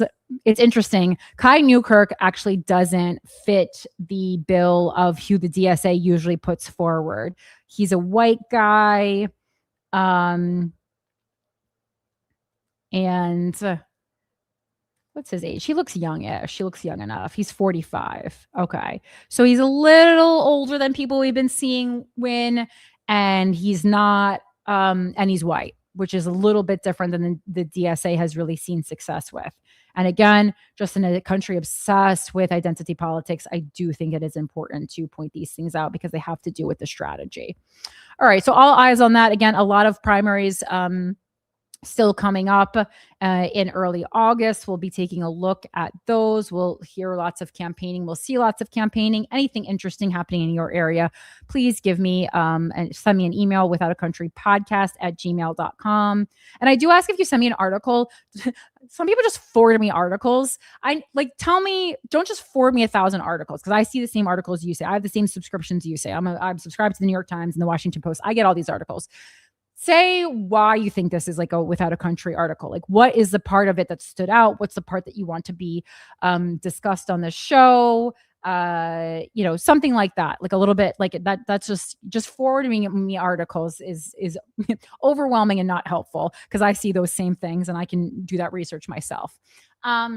But again, thank you so much for being a part of this show. And I appreciate however you engage with the show, whether it's following us on social media, subscribing to our YouTube, following me, running for office, canvassing in your area, supporting a local candidate, being a Patreon subscriber. All these things are so helpful and I really appreciate them. And of course, if you want to come to GASH, see me in Los Angeles, Sunday, October 25th at GASH in Los Angeles at the Comedy Store that I love so much. And Mike, where can people find you and support you? I am going to be on the mic at the Armored League tomorrow night. That is July 23rd. You can get tickets. There's still some standing room available at thearmoredleague.com, but not much. Head over. Amazing. So successful. Guys, thank you so much for joining us. Remember, the truth is in there, and we'll talk to you next Wednesday. Bye. Peace.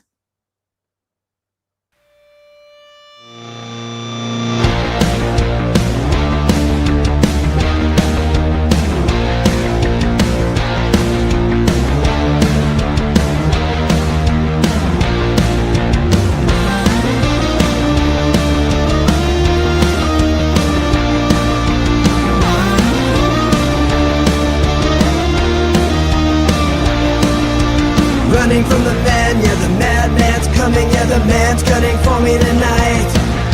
I spent the last week running from the heat, but the beat beats coming alive.